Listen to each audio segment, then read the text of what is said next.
So far, so good. That's great. Really fast. Great. I know. Crazy.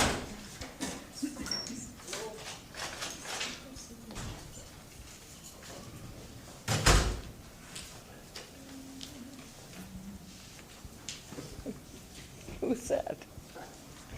He just waves. I waved at him. Yep.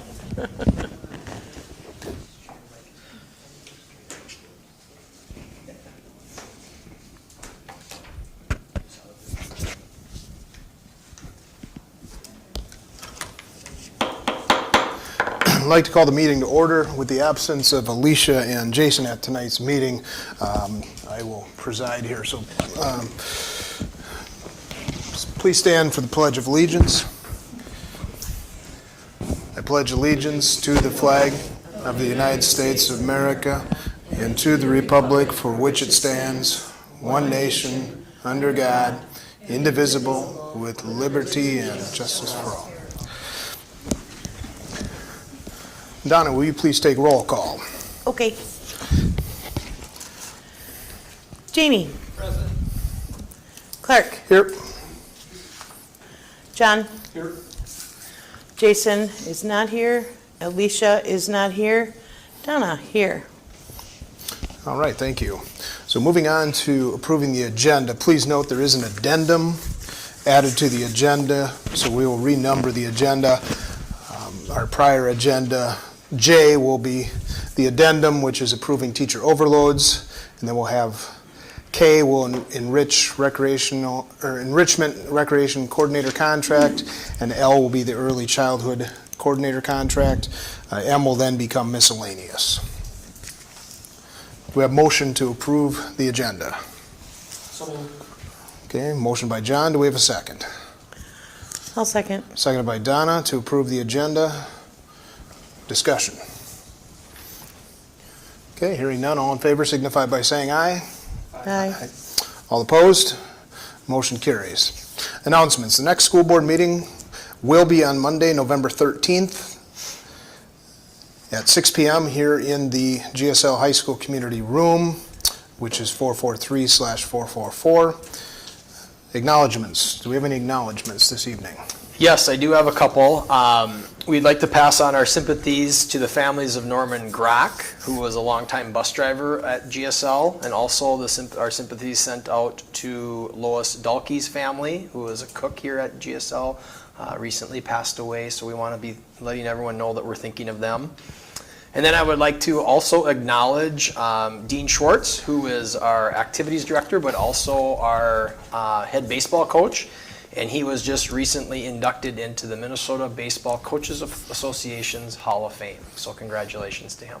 I have another one.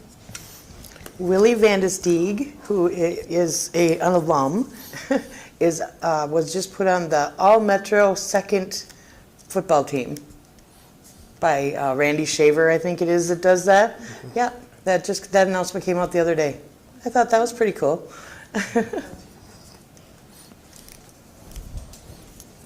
Okay, moving on. Public input relating to the agenda. Do we have any public input relating to the agenda? Second request, public input relating to the agenda. Third request, public input relating to the agenda. Okay, hearing none, we'll move on to reports and presentations. We do have Mary Reedy from Clifton Larson Allen with us this evening for the audit report. Welcome, Mary.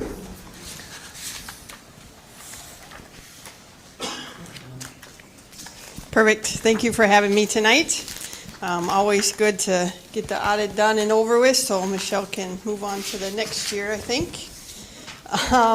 So again, in front of you, you have both of those bound audit reports. Obviously, the big one is good for reading, keep it on your nightstand. Usually can go to sleep very fast. But if you're going to read one thing out of there, read that first section, management, discussion, and analysis. Michelle puts a lot of work into that, kind of an overview of what happened throughout the year. Some numbers in there, but with a lot of narrative. So it kind of helps you see year over year what happened. Also within those bound documents, going to look a little bit different from last year. We did have a new GASB standard, so Governmental Accounting Standards Board Statement number 96. Last year was leases, so we implemented that. This year's is SBITAs, so any subscription-based information technology arrangements. So those did get booked as well. So if you have any online subscriptions that are longer than a year, we did have to book those on the financial statements. So you'll see those updated in the notes, and then they are considered an asset. So they're included with capital assets there. Okay. Overall, pretty comparative audit from last year, though.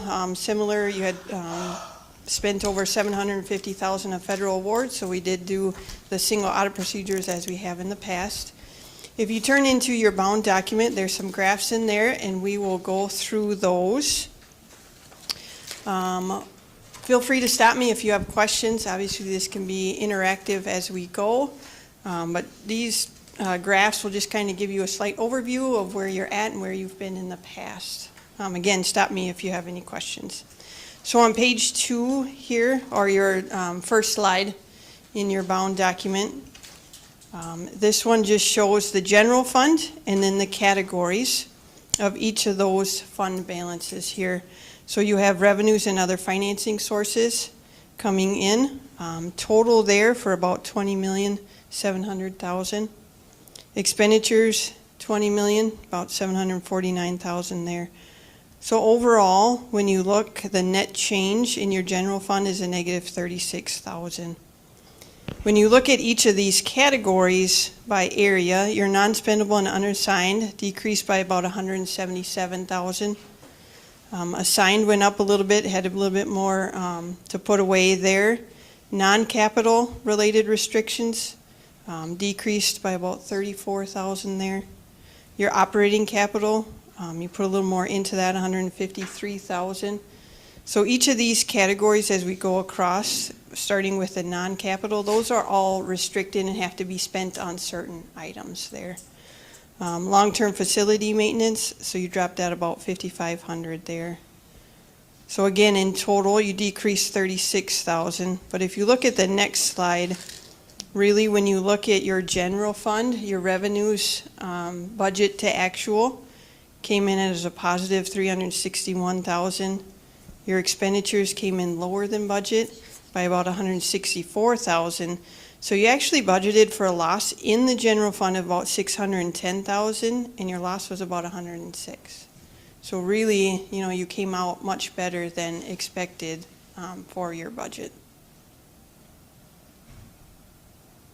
Food service right next to that. Revenues came in over budget, about $64,000 there. Expenditures also over budget by about $19,000, but you can see revenues were more than expenses. So you budgeted for a loss of about $96,000, and actual you had a loss of $51,000. And remember again, food service, you banked a couple years because you had the federal funds, so you are expected to spend some of that fund balance down. So if you see that go negative for a couple of years, that's probably where you want it to be, right? You've got to spend down that fund balance. Community service fund, budget to actual, so revenues came in over budget about $70,000. Expenditures came in under budget about $24,000 there. So really you budgeted for a gain of about $40,000, you came in at about $133,000 there. So you just have the school readiness within community service that is negative. The rest of those programs run at a positive.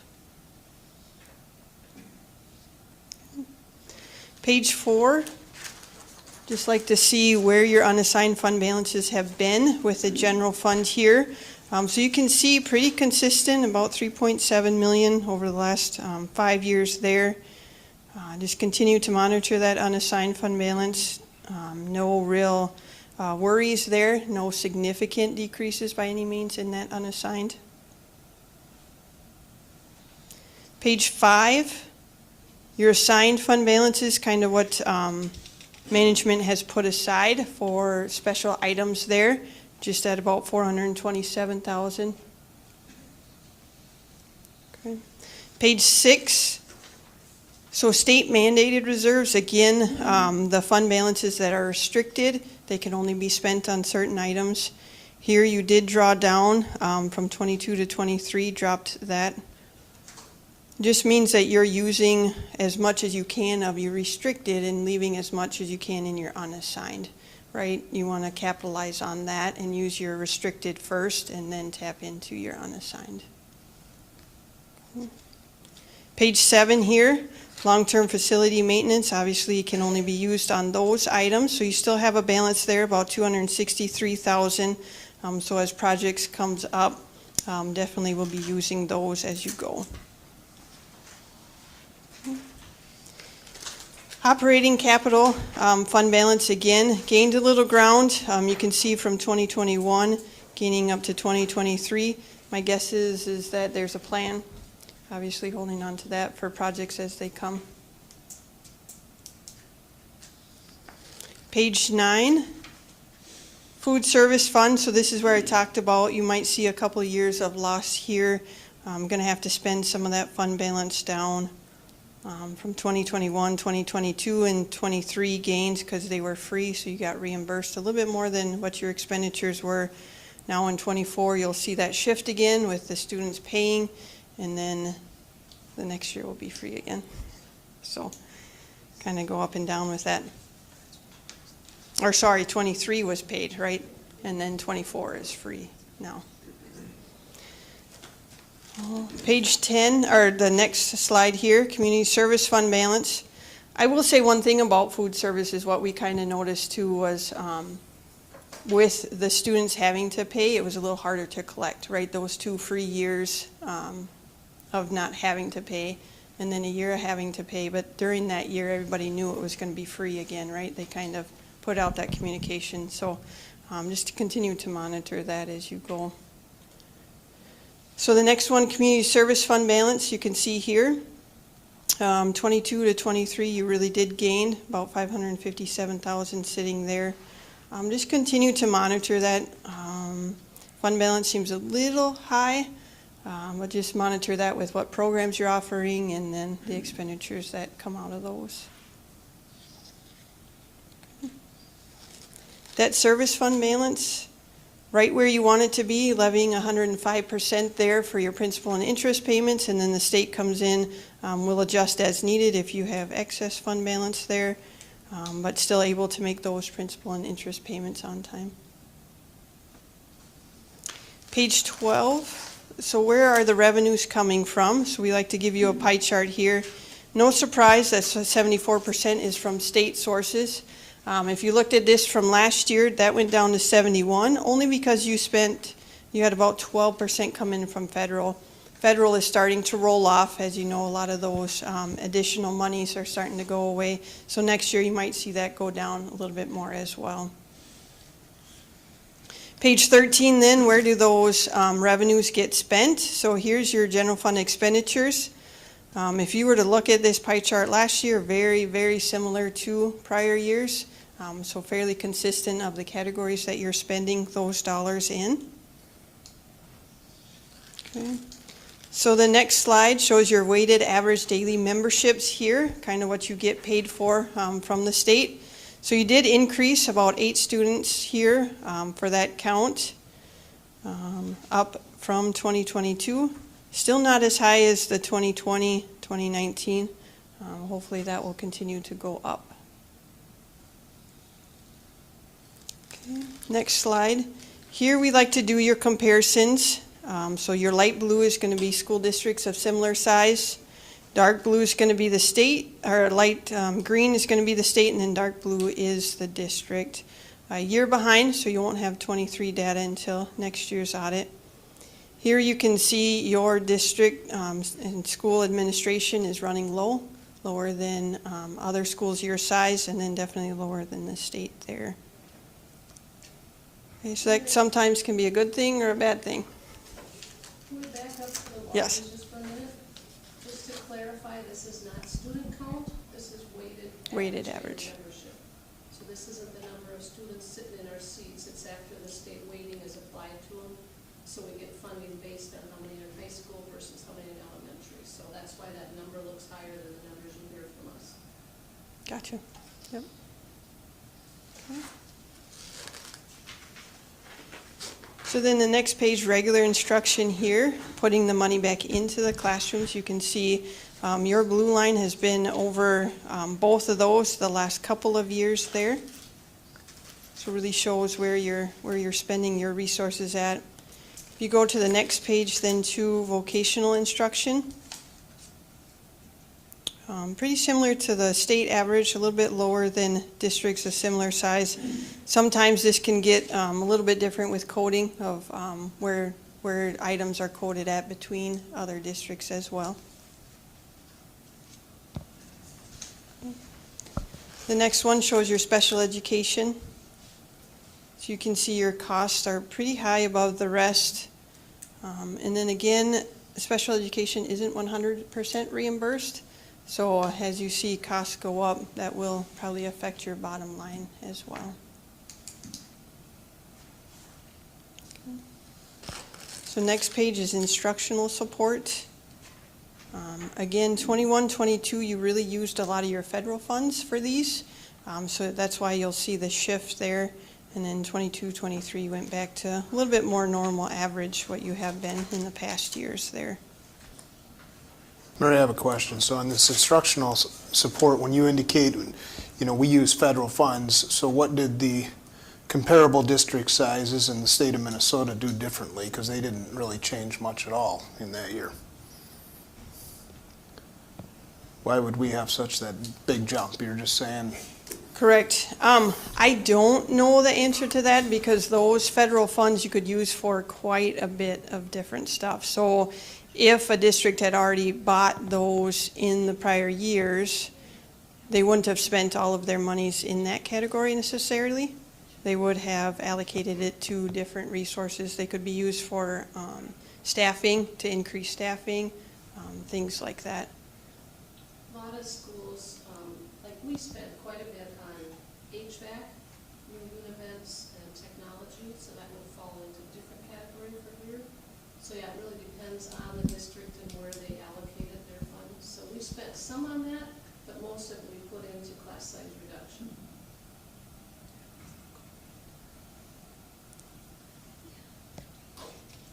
Okay. So pupil support services here. You can kind of look and see that there's going to be the counseling and guidance, health services, psychological services, and then social work as well.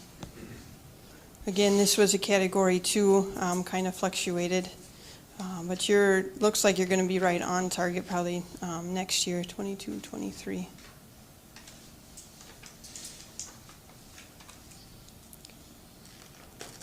Sites, buildings, and equipment. Again, this is more so of your operation, maintenance, and repair and remodeling of your buildings versus the next slide is your capital expenditures. So you can see when you kind of compare these two, if you put them together, you're pretty much right on if you were to combine both of these categories, just kind of where they're classified at and what is maintenance versus what's capital outlay there. Mary, just for a second, the pupil support services on slide 20, our dark blue bar is obviously relatively low compared to the state, and it's kind of just flat, other than a little bit of a, I don't know if you'd call it a spike or not in 21-22 school year. Since that's counseling and social work and stuff like that, coming out of the pandemic, I know that we as a board talked about it, we had administration talk about it, and it was really concerning to us. It was really a goal for us. I guess I don't know if it's surprised at the visual here that, I don't know if we addressed it in different ways and maybe not necessarily that it would be shown in this bar graph as far as the fulfilling in the meeting of the needs of our staff and our students. And obviously, that need hasn't gone away. That need is obviously still there and continues to grow. I don't know if it's a question or just thinking out loud maybe, but I know that part of the, I guess, response to some of that was also the resource officers. Not that they're necessarily social working and counseling and guiding, but they do fulfill a need that maybe falls into this category. But I guess this is just kind of a visual that surprises me a little bit, that I don't know how we're fulfilling those needs in a different way and where that would maybe show up here. And like I said, I'm looking at the state and the state spiking up there. That doesn't surprise me. Districts our size kind of being flat also, I guess, kind of surprises me. I guess it's kind of our response as education to the needs that maybe is a surprise to me. Thanks. Like I said, I don't know that Right. there's a question Right. in there at all. It's maybe just a wonderment and a very visual bar here showing me that more needs to be done. Well, and I know some of our districts that we do audit did hire a counselor, right, for the additional, but then they were paid with federal funds, so they signed them on maybe a 2-year contract and said after 2 years, we no longer have the funding. So, I mean, I expect that green bar, if it doesn't stay up there, it might drop significantly just because of reduced resources, right? I mean, you're adding position with no steady replacement revenue coming in. Yeah. But One other question that I have is back on slide 19, one prior to that, the instructional support. The spike in 21, 22 for curriculum adoptions and staff development kind of tied together, I'm assuming. Is that right? For us, our dark bar, or our dark blue bar? And when I say spike, I mean, I guess larger than it had been previous years and even in the current 22, 2023 year that we are still waiting for comparables from state and our district. Would that be true to say that the spike was curriculum adoptions and staff development associated with that? In 22, 23, we had some curriculum adoption. A lot of that will get charged into staff development. Just looking at this and thinking, I think in 21, 22, I think back, we had put in place 2 support staff. They're not coded as, because they were licensed teachers that we put in those positions. So they fell into this category and not into the pupil support, like your social worker, counselor. So the 2 people that we had in there, so that kind of sways how that graph looks of where we coded them. Okay. You know, they weren't licensed as a social worker, we put them in place as student support. So that kind of throws that off a little bit. Yep. So some of your curriculum development for the purchase is gonna fall under your capital area. Okay. And then your actual staff development would be falling into the instructional support. So we probably had quite a bit more than we paid last year. Okay. Staff development also increased coming out of the pandemic because there was now more opportunities for staff to go to it. Okay. Now that year of the pandemic and the year after, we saw a drop, and that kind of ties in with our reserves that we saw how that went down. We spent more staff development this last year because of a lot more opportunities for staff to attend different things Okay. in person. I mean, there were still some things happening, but it was virtual. Virtual, yeah. And Yeah. low cost. Okay. Thank you. Yeah, thanks for the clarification. And also just if you remember with those 2 instructional or those 2 support people, the 1 left and we never replaced. Just because of the fact that it was being paid with federal dollars that were running out. So. Okay. Yeah, I guess, thank you for that clarification, Chris and Michelle. You know, I guess that's, once again, another visual that I'm seeing here with just regard to staff development and something that I've said so important with developing the current staff we have. and looking at how that's comparable to districts of our size, and also just the state and where the state's going with their staff development allotment and dollars. Something that I think is just really, really important is developing our staff, especially with the new curriculums, curricular areas that we're adopting, and once again, putting dollars into our staff that we have to develop them to deliver the lessons, the curriculum, so forth. And so obviously in hopes of results positively from students. We had a lot that took place this summer as well, but of course, most of that is all going to show up on FY24. Yep. And summertime optional versus staff development during staff development days too, right? I mean, most of the time when there's a larger curriculum purchase, like your reading, your math, and science, there's so many days in the summer that are designated for staff to be able to spend 4 or 5 days. Absolutely, yeah. Because there's just not enough time during the actual school year. Yep. Thank you. Perfect. So we talked a little bit about sites and buildings, and then the capital expenditures there. Transportation, I think we talk about this one each year, just a little bit higher than other districts, but also realize how big the district is there.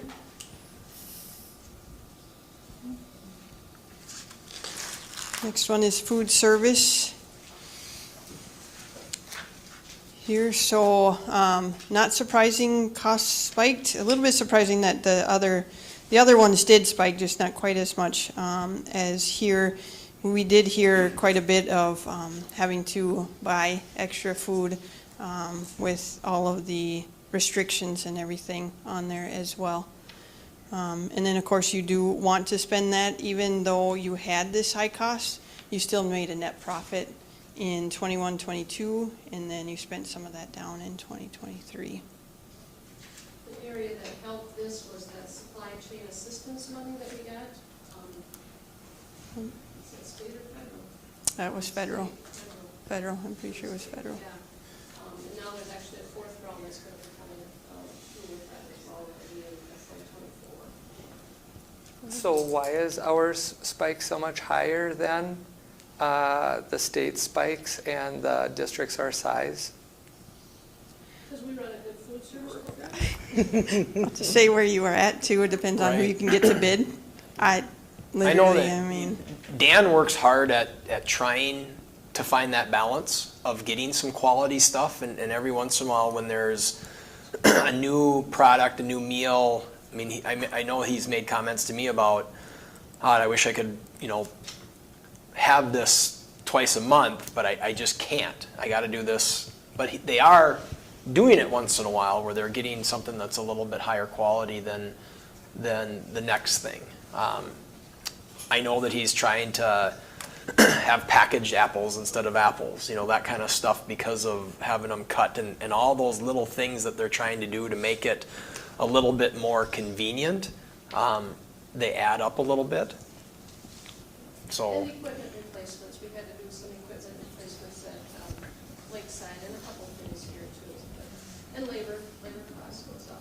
I think it'll be interesting when the auditors pull, when they finish all the audits, to see how all the other districts and the state came in for 22, 23. Yeah. That's your most comparison. Yeah. But, yeah, I think the labor that it takes to run the kitchen at this campus, it's quite a bit when you see all those people in there working, so it's a big kitchen to run. okay. So next one is community service here. So still coming in state average, under the state average there, and then the blue line, a little bit less there. But again, the way you're running community service and the fund balance you have is great. Continue to look at those, the offerings, class offerings. Sometimes you draw students just by, what you're offering through community service too. An ability to run that in the positive is good. Okay.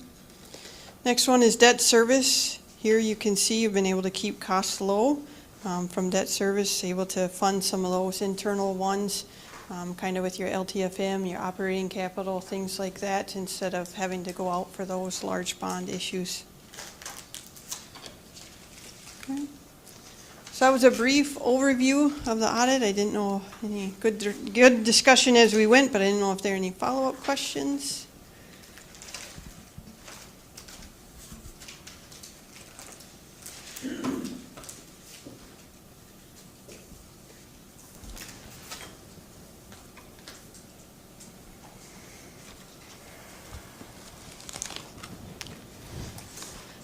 Hearing no further questions, thanks for your time, Mary, appreciate it. See you next year. Okay, moving on to administrator reports. Ms. Sander, do you have anything additional you would like to report on this evening?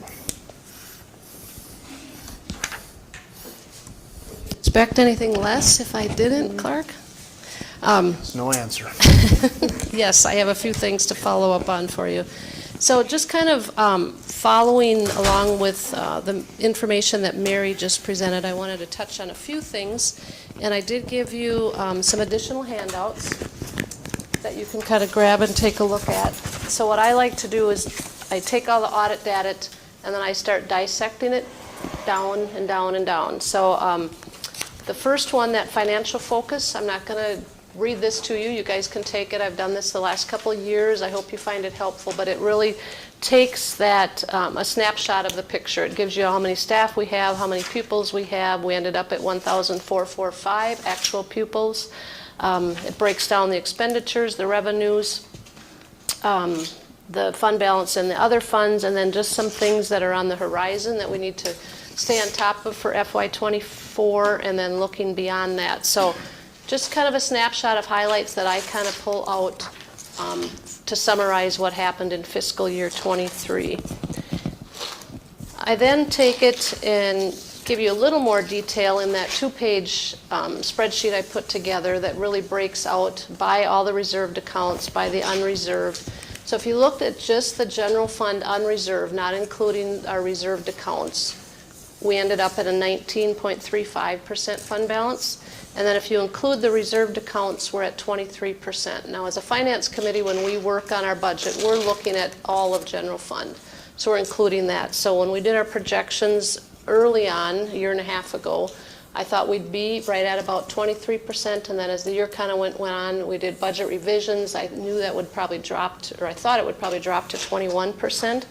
As we started looking at the reductions that we made and the projections of the fund balance, that's when I kind of pulled back on having to say no a little bit more to maybe some things we were going to order, but we're like, no, let's hold off. I felt more comfortable. Let's wait until we see where numbers really come in. So that's where you can see like the operating capital increased a little bit because we didn't spend as much in some of those purchases or equipment purchases. At the end of the year, I said we need to hold off. You know, Mr. Foss had some tables he wanted to order. I said, nope, let's hold off until we see how things are going. So that kind of makes some of those changes happen between the increases or decreases in the different areas of the fund balances. So you can go through all those. When you get to Fund 4, which is the Community Ed Fund, and that is again broken down into regular Community Ed, early childhood, school readiness, and then your unreserved, which is your non-public and preschool screening. So we had started the year, and I want to focus on school readiness. If you remember, we've been running a deficit in that program.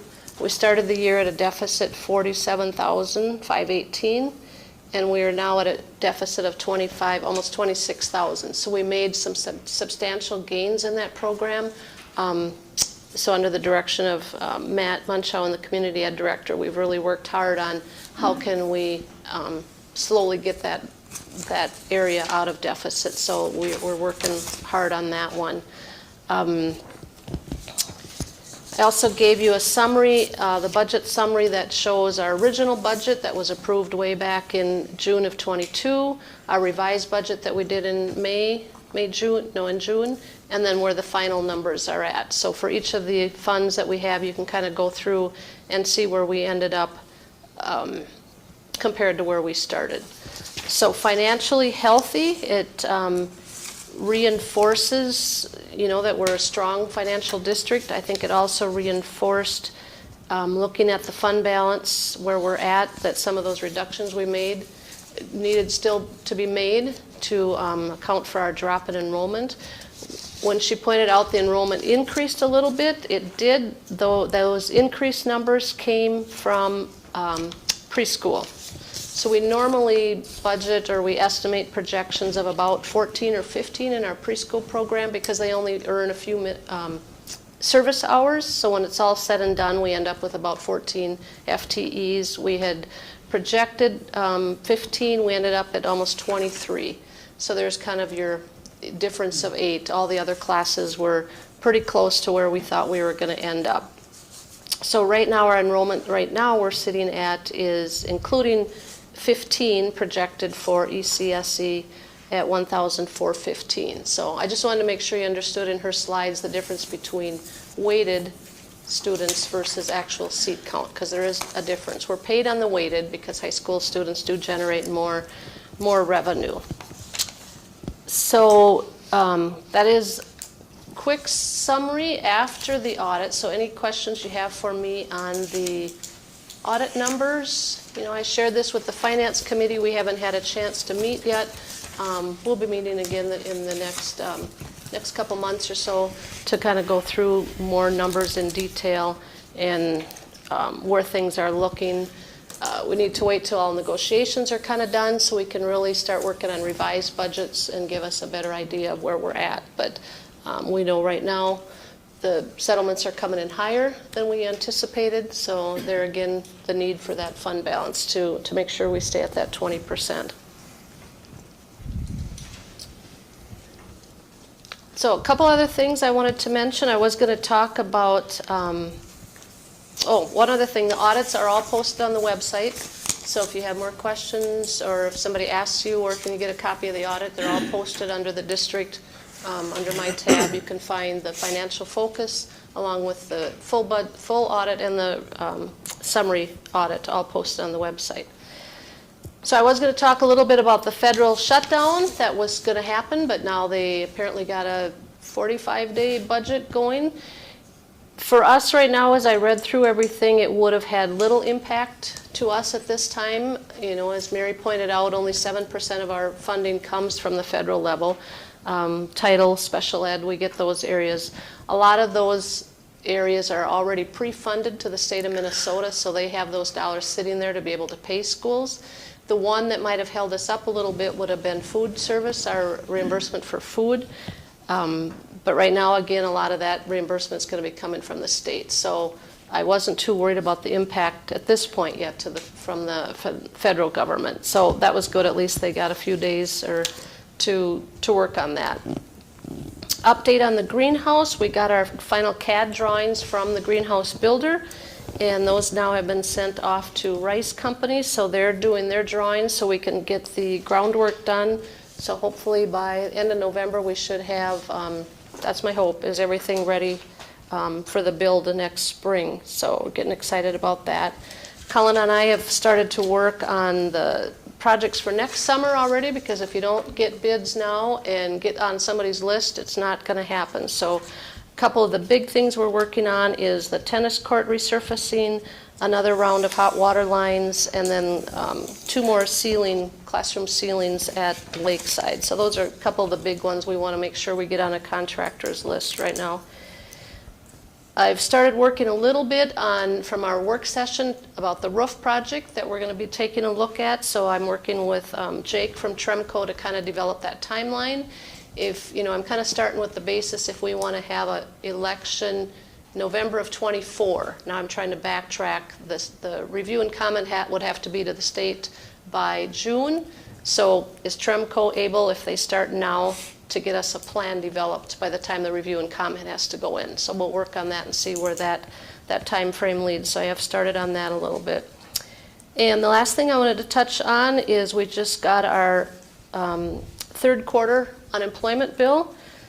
So it came in at $93,000, almost $94,000 that we're paying to unemployment expenses for the third quarter. Our second quarter cost was $15,000.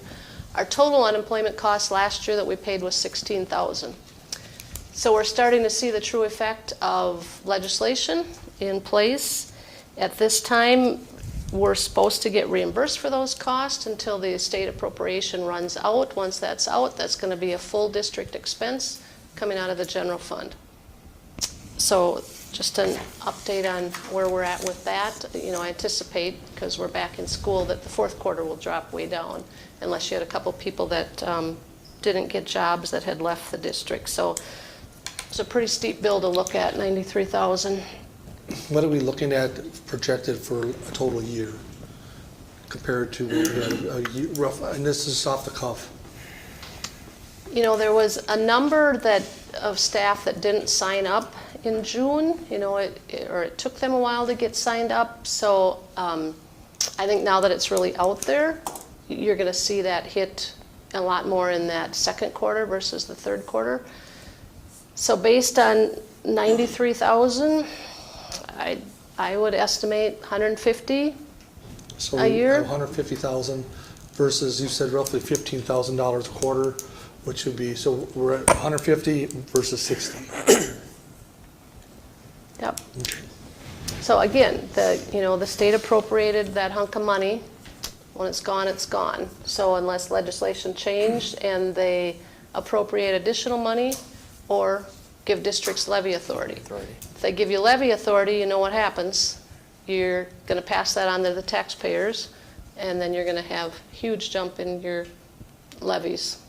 So then you'll have to explain to the taxpayers why their levy is up to 20%. So I don't know. You can see how things go, but those are kind of some of the writings on the wall to see what's going to happen with this unemployment. And, you know, we're a small district. I can't imagine what some of the larger districts looked at for their third quarter unemployment bill. What about the family medical leave business, or that whole, I maybe have the wrong terminology, but I know my wife's company's going through this whole process of trying to figure out that quagmire about what are we looking at there? Yep. So you're talking about the SAFE, what's the acronym, Chris? ESST? Yeah. That's the one that starts January 1st, and we're just starting to Earn safe and dissect sick that time. right now. Huh? Earn safe and sick time. Yeah, that one.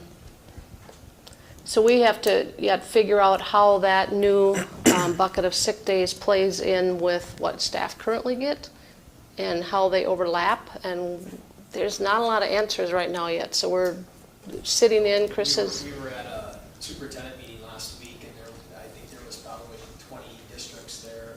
It must have been a 25-minute discussion on this, and it ended with nobody understanding it any better than before.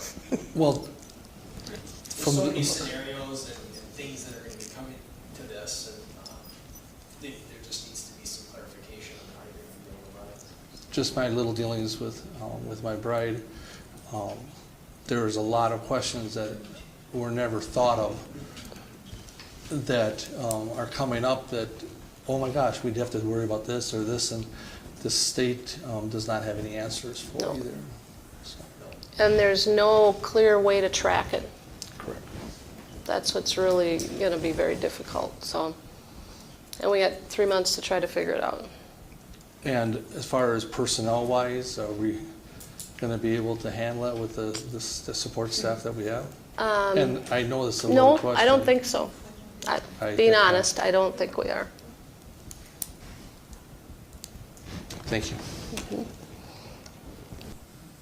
So that's all I have. Any other questions for me? I know that's a lot of financial data for one night for you to absorb. So Donna got hers last week though, so she probably read it. Oh, yeah. Yep. No, I did. I mean, I did read some, yeah. Not every night on the nightstand, but. So give me a call, send me an email if you have more questions you want clarification on, and then we'll put the audit on the November agenda for approval. All right. Thank you. On to Mr. Butler and Mr. Foss for principal reports. Good evening. Thank you, Clark, and thank you, Michelle. I will highlight a few of the items on the elementary report. looking at the top, extended day programs. We're going to look at having some targeted tutoring and some family events at Lincoln Elementary, perhaps a first grade STEM night, math night, literacy night, etc. So those will be in the planning process. Lakeside, we're going to run again Panthers after school. Michelle mentioned legislation. You know, we're looking at how legislation is affecting us at the K through 3 level. Some of the significant changes are we can no longer have a recess detention for someone who, you know, for example, is maybe being a little more overly aggressive at recess, and we can no longer have suspensions, as you know, of any kind at the K through 3 level. And I got further clarification on that from the district attorney. Suspension means out of school, of course. It also means in school, and it also means informal suspension. For example, I call up a parent, you know, in the past, say, hey, you know, this is a tough day for your son. You know, it's in, you know, his best interest for you to come in and pick him up. That is an informal suspension and is not allowed under the new legislation. Parents can choose to come and pick up a child, and done that a few times this year, and it's all done with careful documentation. So, move down toward the bottom, solution focus, response to intervention. You know, Carrie Glazer gave a detailed presentation last month. You can see down there we're currently managing 71 active students in tiers 2 or 3 interventions at K through 6. And something new I'm going to start to track right above that. You see, last year we had 102 referrals at birth to 5. That means special ed referrals for assessment through Help Me Grow or preschool screening. That's up about 20% over the previous year. So we'll look into that more. We have our first pre-K child study meeting tomorrow, and we'll look at how many of those actually qualified. But that's a trend I want to keep watch on because that is quite a significant increase. I'll go to the back. I'm glad to report that we have Minnesota Reading Corps tutors at both elementary sites. And then at the bottom, school community partnership. Fire Prevention Week will be the 9th and the 10th. The Glencoe Fire Department will be on campus with us on the 9th. Highlight of that day will be kindergarten classes going to the fire hall and then riding back in a fire truck, and then we'll have a campus-wide fire drill on the 10th. And then finally, I spend a lot of time in the lunchroom. I want to acknowledge Chartwell's staff on their patience, their kindness as we're getting routines and procedures down, especially for kindergarten. And they're engaged with kids, and they just do a great job for the district. So I want to acknowledge Dan and his entire crew. So, what questions do you have? Bill, back to the discipline issues. So when you have a student that is having a tough day and making it difficult for teachers to teach and for kids to learn and maybe, being aggressive with other students, what is it they expect you to do then? Yeah. So, a couple of things haven't changed. A parent call home with the child present has been effective and will continue to be effective. A parent visit, and then you do some restorative measures with the child as we've done in the past, an apology. How can you, one of the things with responsive classroom that we've been doing for 15 years is, you break it, you fix it.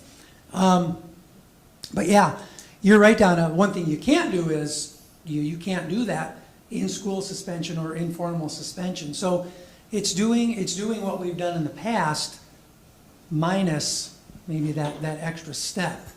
Having a parent pick up, or certainly an in-school suspension. So, but yeah, that's a great question, and that's something that we're going to be, working on to do our best to do that well to support kids moving forward.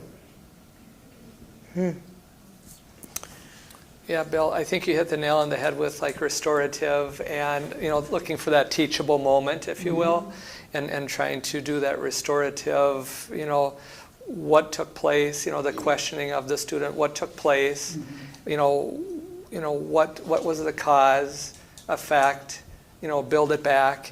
And it does go right back into that staff development again, and the importance of, it's falling back into the school piece again. It's falling back into that teachable moment. It's falling back into that academic instructional piece. And so, yeah, you touched on it very, very well, Bill. Yeah, thank you. And, and it's like if a child is struggling with reading, there's not a quick fix. It's working on interventions, and we teach the child those skills that need to be remediated. Same as behavior. So it's not going to happen in one day, a week, a month. Could take all year. It could take several years as you build those skills. So because oftentimes behavior is looked at differently from reading and math. That there's a quick fix with that, and there certainly isn't. So thank you. But I think sometimes certain children, not all, but I think sometimes certain children just need to be removed from the situation and just kind of give them a little bit of a timeout to get away from it and relax and calm down, and then bring them back in the situation. I mean, are you able to do that? So if you're talking about like take a break, for Yeah. example, yeah. So we can still use those responsive classroom pieces where, kids take a break in the classroom. Each classroom has a buddy room. And then kids can take a break in the office, while that phone call is being made, while a parent comes in. You just have to be careful, that it doesn't become an in-school or an informal suspension. And I'll tell you, Donna, that in every case, I mean, parents are fantastic in the support they give, either on the telephone or coming in. Some driving from Eden Prairie and Chaska to say, I'll be there because I'm going to support you. So, but yeah, that break is important. That's good to hear. I mean, I guess that was probably Yeah. my next question was, are you getting a good response from the parents? Very, very good. Oh, good. Very good, yeah. Okay. And that is the key, that relationship building. And I think it's worded in such a way that it cannot be punitive. You cannot take something away. And I think Bill touched upon that, like you cannot take recess away. But to your point, Donna, it is, and like Bill was saying, it is that opportunity to take a break or take a time out to, once again, calm yourself, catch your breath, a lot of the restorative pieces, a lot of the calming I techniques. think positive reinforcement is always better than taking things away. Yeah. I agree, but there are some certain circumstances where sometimes you just need to, okay, we need to just back off a minute, take a minute, take the child out of the situation and let them have time to calm down. And I was just wondering if you're still able to do that. We are. Okay, good. Yeah, thank you. Sometimes adults need that too. Yep.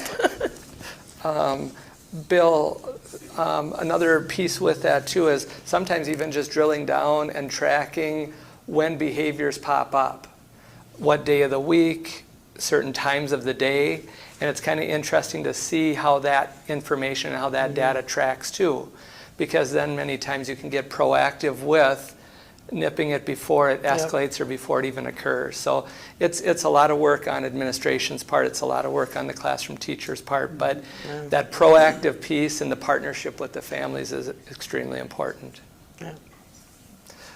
Bill, with regard to the referrals and the active managed Tier 1 and Tier 2, thanks for watching that and thanks for taking a peek at that as we see what happens with those 102 referrals. And if you can just, as you're watching that, if you can continue to kind of keep us in the loop too with what you're seeing, what you're finding, thanks for doing that. It's greatly appreciated. Yes, you're welcome. Thank you. Good evening. I'm going to talk a little bit about in-school suspension and kind of what that looks like. Similarly and different at the secondary level here on my second point tonight. The first thing I'd like to talk about is our junior senior high school parent advisory meeting was held last Wednesday here in the community room. I let parents know that when they come, we're parents first, family comes first, and I want to be very respectful of their time. So we try and hold as closely from 6:30 to 7:30 as we can. Anything that we don't cover, I send out an agenda with notes taken on it afterwards. It's kind of a process to get the agenda put together. It goes back into the summer where I reach out to all 740 some parents or parents of the 740 students we have, requesting who wants to be a part of that parent advisory group. This year we have 54 parents who are a part of our parent advisory group at the 7-12 level, which is up from 32 last year. After I figure out who is going to be a part of our advisory group, I send out a Google form requesting responses of, hey, what do you want to talk about? What are you interested in knowing at the school? What questions do you have? What concerns do you have? Anything from academics to social emotional to an other category where they can anonymously fill out a form that comes directly to me, where I then put together an agenda. About 2 weeks before the meeting is held, I will send that agenda out to all of the members of my parent advisory saying, this is the agenda based on the responses that I've received. If there's anything not on this list that you would like to talk about, please let me know. I again put the form on there for them to fill out again. And then lastly, the week of the meeting, I send out one last reminder of, hey, this is our meeting, here's our agenda. We had 15 individuals attend the meeting on Wednesday, and it was a great meeting. We discussed many things, most of which were the new mandates, which you guys had just talked to Bill about what that looks like at his level with suspensions. We talked about school measurement metrics, MCA scores, ACT scores, graduation rates. We talked about academic resources that we have for students, amongst many other things. One of the ideas that came up from this is it was about an hour of me talking, and afterwards I reached out to several parents that were at that meeting and said, you know, I don't want to have a meeting that's a waste of anybody's time. What are some things we could do to adjust this? And the parents that I talked to, I spoke to 3 members that were there that night, and they said all of the information that you shared was pertinent. All of that information was very needed to kind of create a baseline for the things that we were going to discuss in that agenda. Unfortunately, at the end of it, it didn't leave a lot of time for open discussion. So one of the things that I'm going to change for our Try-2 meeting is once I create that whole agenda through the process I talked about earlier, I'm going to create a video of me speaking about each agenda topic. And then I will send that out to members of the parent advisory so that they can watch before they come in, which hopefully then frees up the majority of that hour to discuss questions that they may still have. So that is a change that's coming up for Try-2. I do plan to meet with our parent advisory once per trimester, as well as once during the summer as well. So that was last Wednesday was Try-1 meeting. I'm guessing the Try-2 meeting will be at the end of November for Try-2.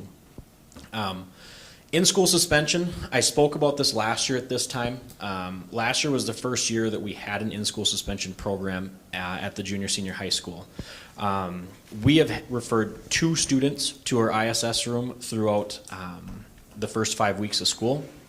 That number is down from last year at this time. We had referred 12.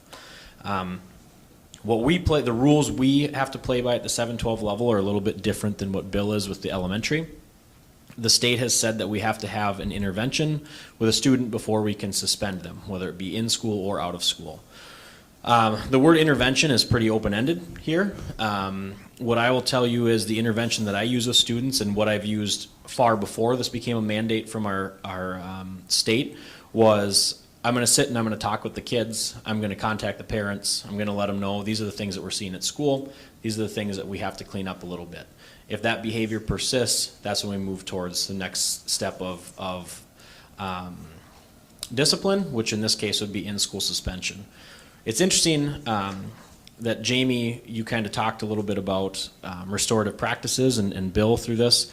Whitney Peters and I went to a restorative practices conference last Wednesday in the cities that was put on by the Minnesota Association of Secondary School Principals. Restorative practices is something that I've believed in my entire education career. I think building that relationship, having that conversation with the kids so that they can relate to what their behavior is and how it affects those around them is a lot more effective than a punitive consequence right away. And I think any administrator you talk to would agree with that. There is a time for consequences. I mean, I'm not gonna say there isn't, but there's also time for that learning process first. So Whitney Peters and I went to the restorative practices. It was a great presentation that was put on. I do plan on sending Sarah Beckman as a member of our administrative team to the next one, as well as some of our office staff and Beth Rumroll, and a couple of our leadership members as well. And my hope is that, and I haven't talked to Chris yet, so surprise Chris, I would like to bring that presenter to the district next workshop week to just talk about here is kind of what this process looks like. The interesting thing with restorative practices to discipline is it's a lot more work than it would be just coming in and saying, here's the rule you broke, here's your consequence, please don't do it again.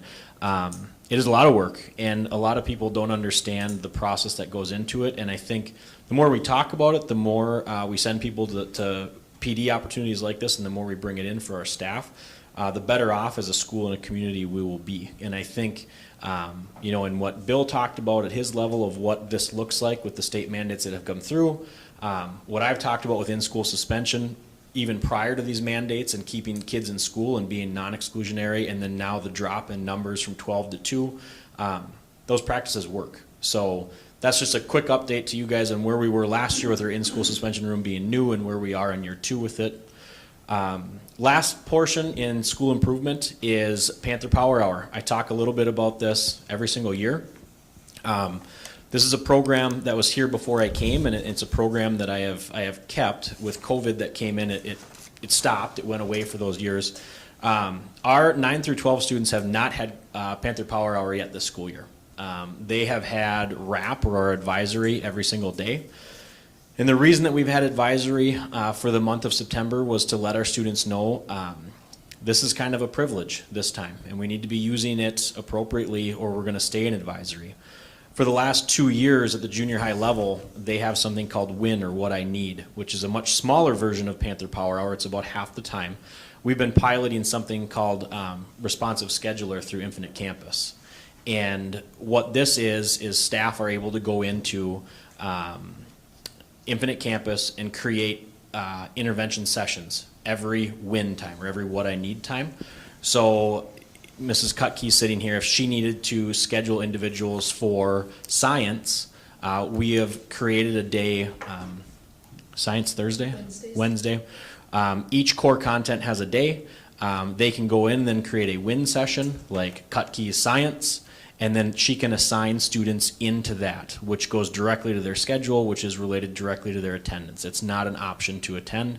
You are assigned to it. That is a part of your schedule. You need to go there.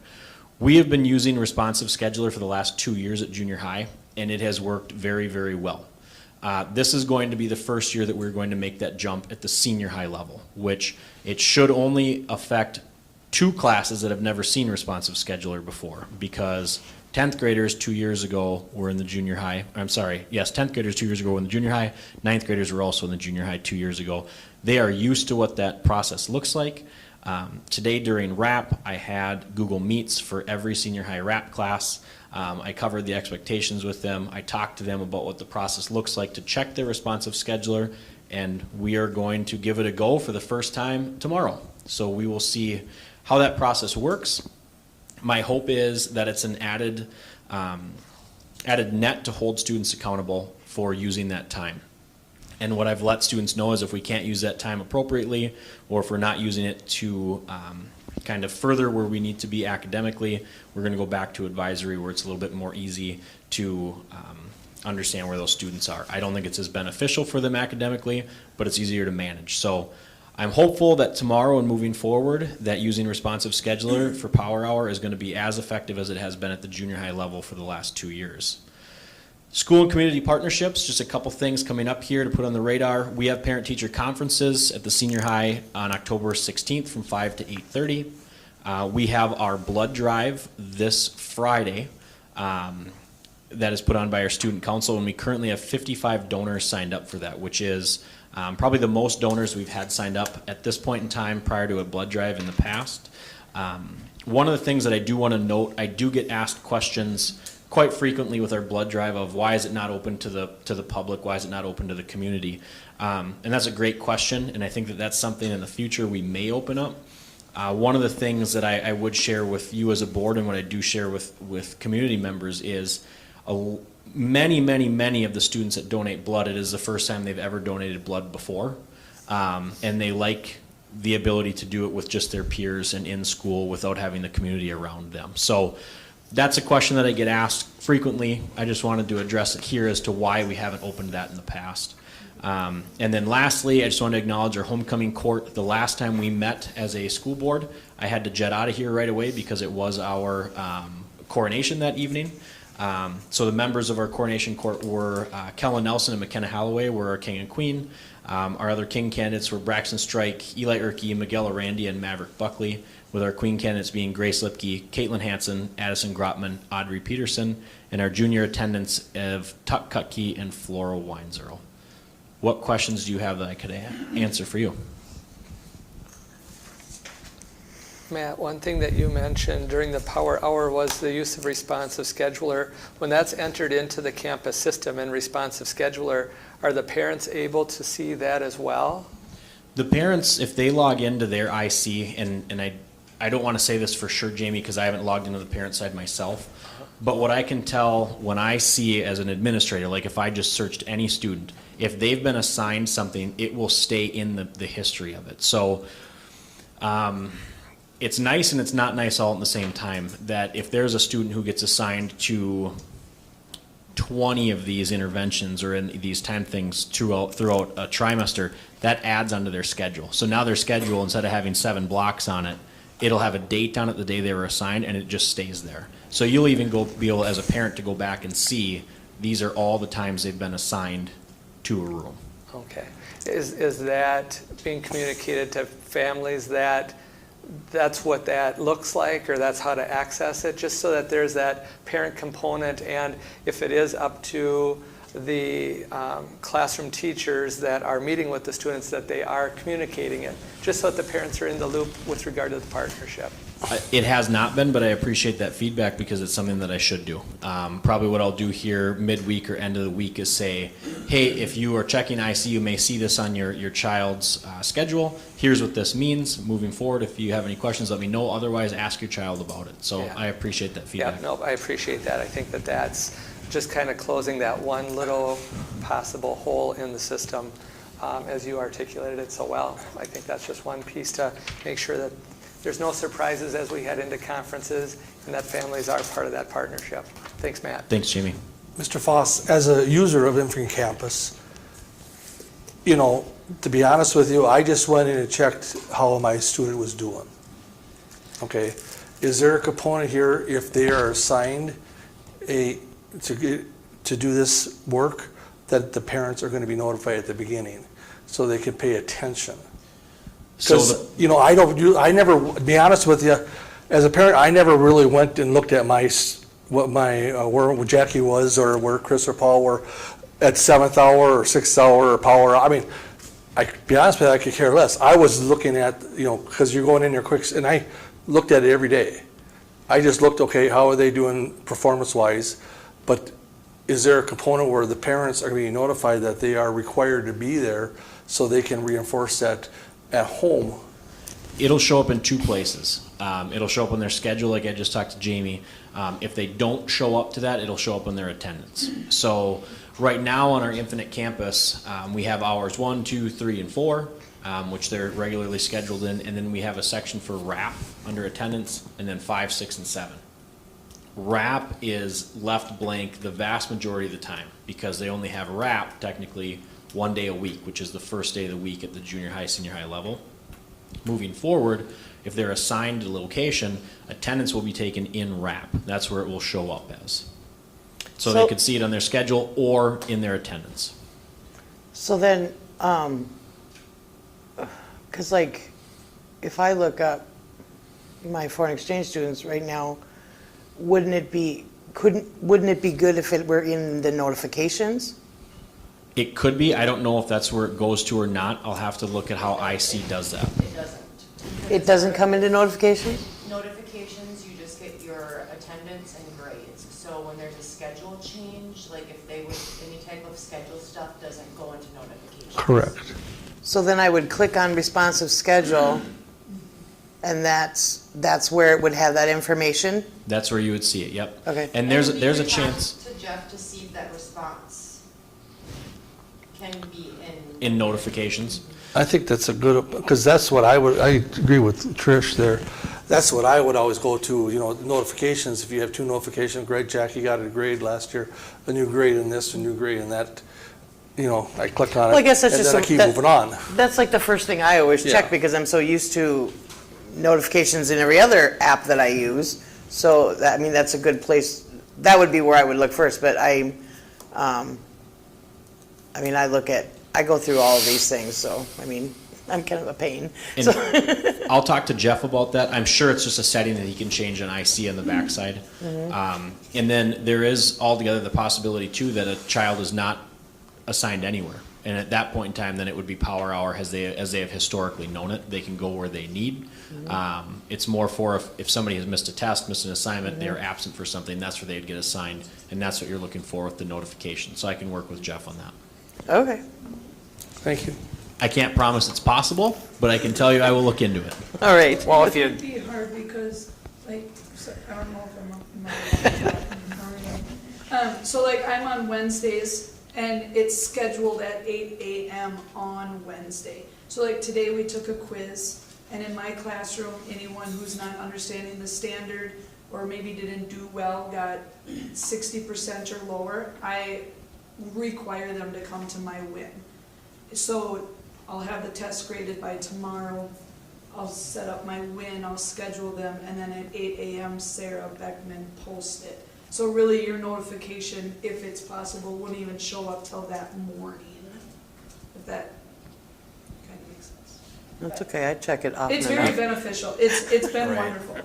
We schedule it in the morning. What I told students today and what we've done at the junior high is all staff create their win sessions or power hour sessions in the morning by 8 a.m. They have to be in.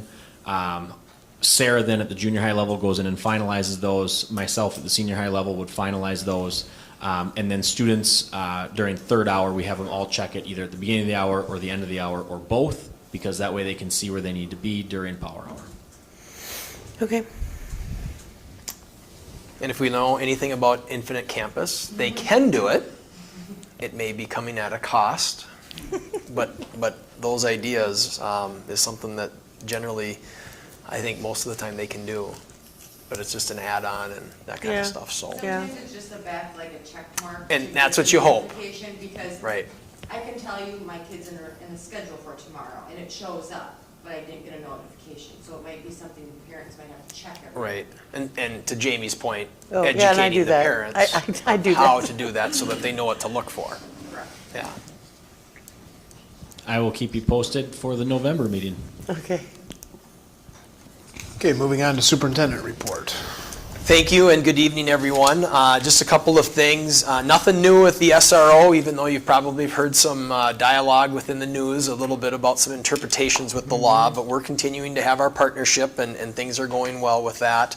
Mr. Sabota next month will be here to talk a little bit about A&I and the A&I program that we've got established and started about, so he'll be able to come in and update you guys.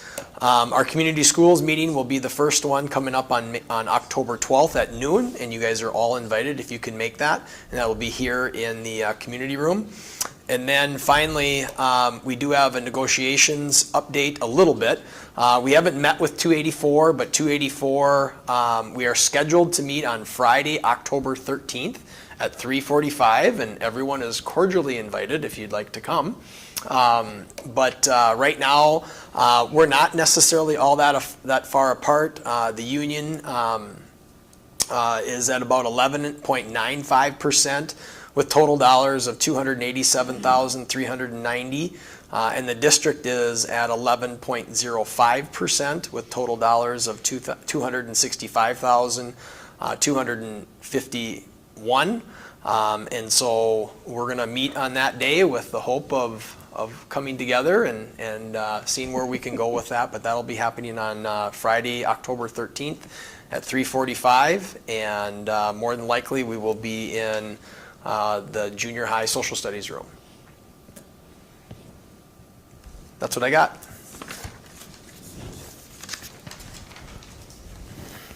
Board committee reports. Hearing none, do we have a motion to approve the consent agenda?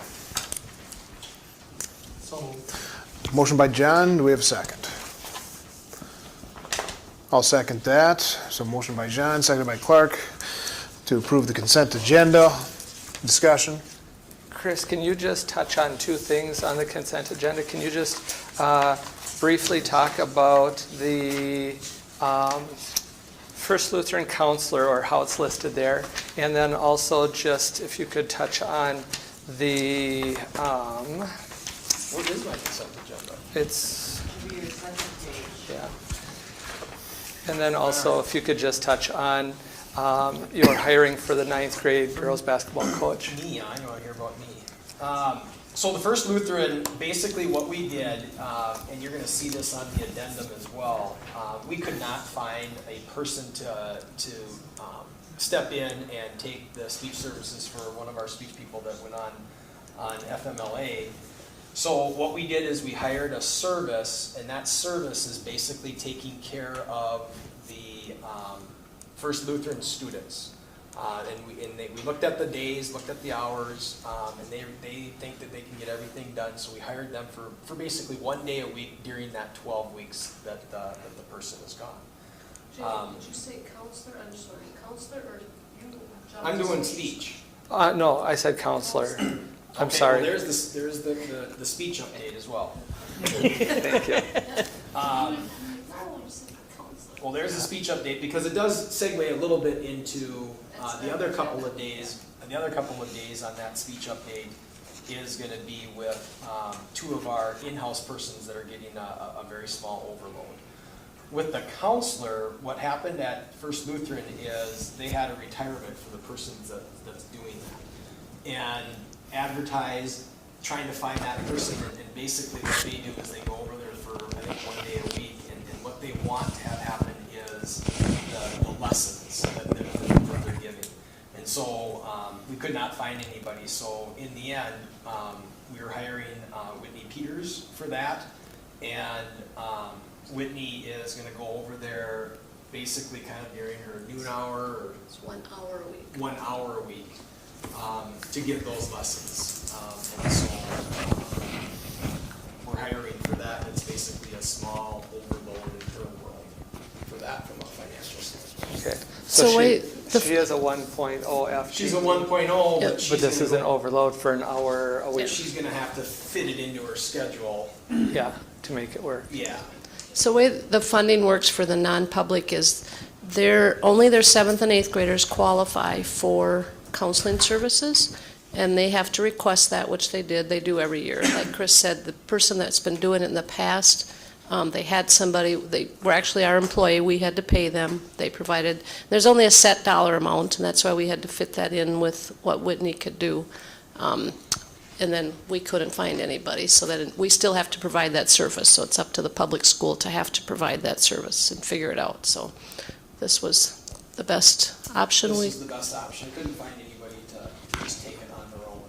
So we have, We've had in the past, right? They have somebody that was doing it. so we have to provide it, then do we bill them? Nope, the state reimburses us, so this is no cost to the non-public school. Similar to, they get nursing services and they get textbooks aid. And So, special education. yeah, special ed that we have to provide, yep. Okay, But we get aid for nursing, counseling, and textbook. thank you. And then with the basketball, it's basically, as you know, I'm approved to be the 8th grade coach, which starts in October and goes till the middle of December. And then what's gonna happen is, in order to continue things and to, because of numbers, be able to have a 3rd level, there's an opportunity then to play that 3rd level, because some of those 8th graders are gonna be playing some of the 9th grade, and then they needed a coach in order to do that. And so because of numbers, they hired me to continue going on with that. It's not a full-time position, it's prorated. We would start up basically once the 8th grade season is over.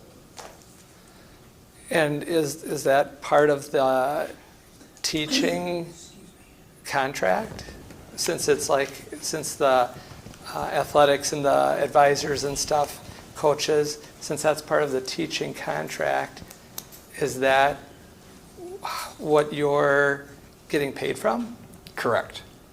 Okay, so then, I guess just a question that I have is, if asked by the public, if there's a conflict of interest, meaning that you're part of the working with the board members in negotiating the teacher contract, which this is part of, is there a conflict of interest that you're part of the negotiating of that portion of the contract and now tapping into it? That question was asked when I was part of the, I remember having that question asked by Mr. Lemke. I think you were there, Mr. Sanju, a couple of years ago, and everything, I think we ironed that all out, didn't we? If I remember right. I don't remember the particulars, but it was the same thing. Because I was a coach, and I was involved with the contract negotiations. Yeah. But I was a coach, which was a result of that, and I believe Paul Lemke wanted, I don't know if it was his union person or somebody. Sure. But that question was brought up, and I remembered everything. They looked into everything, and everything seemed to be fine at that time. You're allowed to, as board members, we're allowed to have so much income. Yeah, we are totally legal to do this. Yeah. There's been lots of superintendents that have been coaches in various positions, So when we, in the summertime, we as board members fill out like a disclosure, is that just us as the 6 board members? No, Chris and I have to fill it out as well. And I think that would be the answer probably to your question then, John, because on that disclosure, Right. that's where Jason as a spouse, Kevin Keister in the past being a spouse, Jason if he's spraying for insects or bugs or whatever, that gets disclosed. Yep. So that's when I would assume that would answer that question, because you on that disclosure form. I've never filled that into my disclosure, though. Okay. I would, I can in the past. I've been coaching for how many years? right. I don't remember. You've never asked this. I've never had anybody Well, I ask know me I that. haven't asked it, but I mean, in that disclosure, it's saying that if you are sort of benefiting from services or businesses or stuff like that, there's something that's kind of, the questions that we're answering yes and no to, and then if you're answering yes, you're giving a description as to what that might be. I think that would be something worth looking at. I'm only helping out because they can't find anybody. And I'm not questioning that. I'm just looking at 2 things, and it's not picking on you at all. It's just transparency in general, and it's making sure that it's appropriate, so that it is documented in when it comes to audits and stuff. I mean, that's why the auditors that's why we fill out those every summer. So, I mean, I guess I They've assume never asked me a question on it, ever. it's not going to ask about coaching. It won't ask specifically coaching. I mean, Well, they asked us a lot of specific questions. but is they've it never- different? Is yours different than ours? No, I don't they're think all so. the same. Yeah. Yeah. But So- they review, as part of the audit, they take, random staff that they pull, the match contract with payroll. They also pull mine and Chris's automatically to make sure what our contract says is what is paid, and when it's more, like, you got paid out for some vacation days, it better be documented. So they work with Pam on that. Same with Chris's pay is higher. It won't show up in his superintendent code, but Right. it shows up in his in the coaching code. So it's all reviewed. It's all transparent. Yeah, good. And like I said, not picking on you at all, it's just the transparency piece, and if asked by the public, we'd have a response to be able to give them. Well, and I'd say the other thing is when the teacher's contract was approved, you weren't going to coach. I mean, it was Correct. trying to fill a spot that Absolutely. was open, so. Yep, absolutely, and that's, Right. like I said, my intent is not anything Right. other than just wondering about the transparency piece. Yep, I think, you know. We've had this before with, with prom. I mean, it's Yeah, I was Mr. the prom Foss and advisor. Mr. Sanju. We stepped I've been in the on prom there and- advisors. What'd you do, 2 years, 3 years? I don't even know. Couple. Well, you can't get people to do it. I mean, you either don't have anybody and you don't run those programs or that event, or you're fortunate to have people that says, I'll do it, so we can have Yeah, and I kids know that participate. when I So thank first did an extracurricular activity, I checked in with MSBA and said, is this legal to do? And they said, absolutely it is. It happens all the time, you know, so. And my question, just kind of like I said, So- was also wondering cross contracts.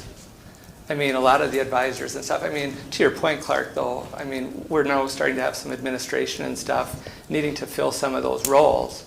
Typically, in the past, a lot of those roles were within the contract that was being negotiated. And so that's, I guess, what caused me to wonder this.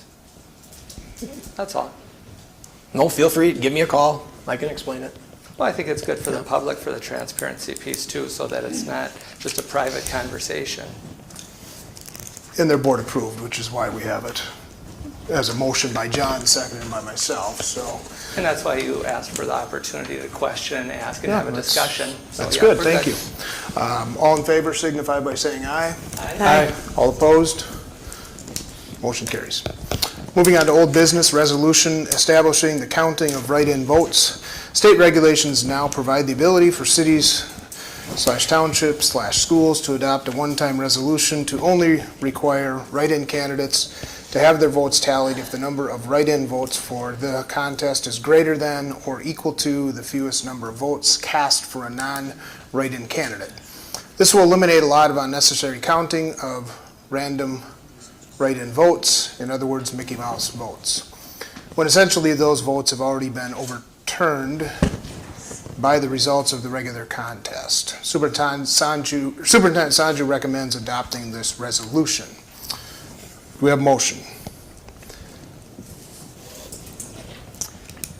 Do you want to have some discussion first? Or do you want to take this? Well, I think we can discuss it. We've had this on the agenda last month. Yep, this and is I'm bringing old it back. business. So I think we'll discuss it when we have a motion. Okay. So move. Motion by John, do we have a second? I'll second. Seconded by Donna. To adopt a resolution establishing the counting of write-in votes. Discussion. So, learning a little bit more about this, and Tricia, if you want to chime in a little bit, because she did some research with it as well. I brought this up at our superintendent meeting last week, and about half of them even heard about it. The other half had no idea about what this is, and so this was ultimately coming from the county.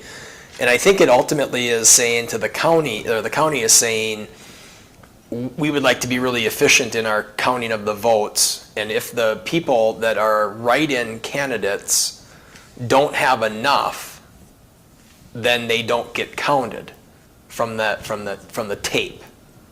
Because first question I had was, well, how do you know if they don't have enough if you don't count them, right? So you're going to need to count them. And I think that comes from the tape that shows that that's a write-in, and okay, now here's the total of the write-ins.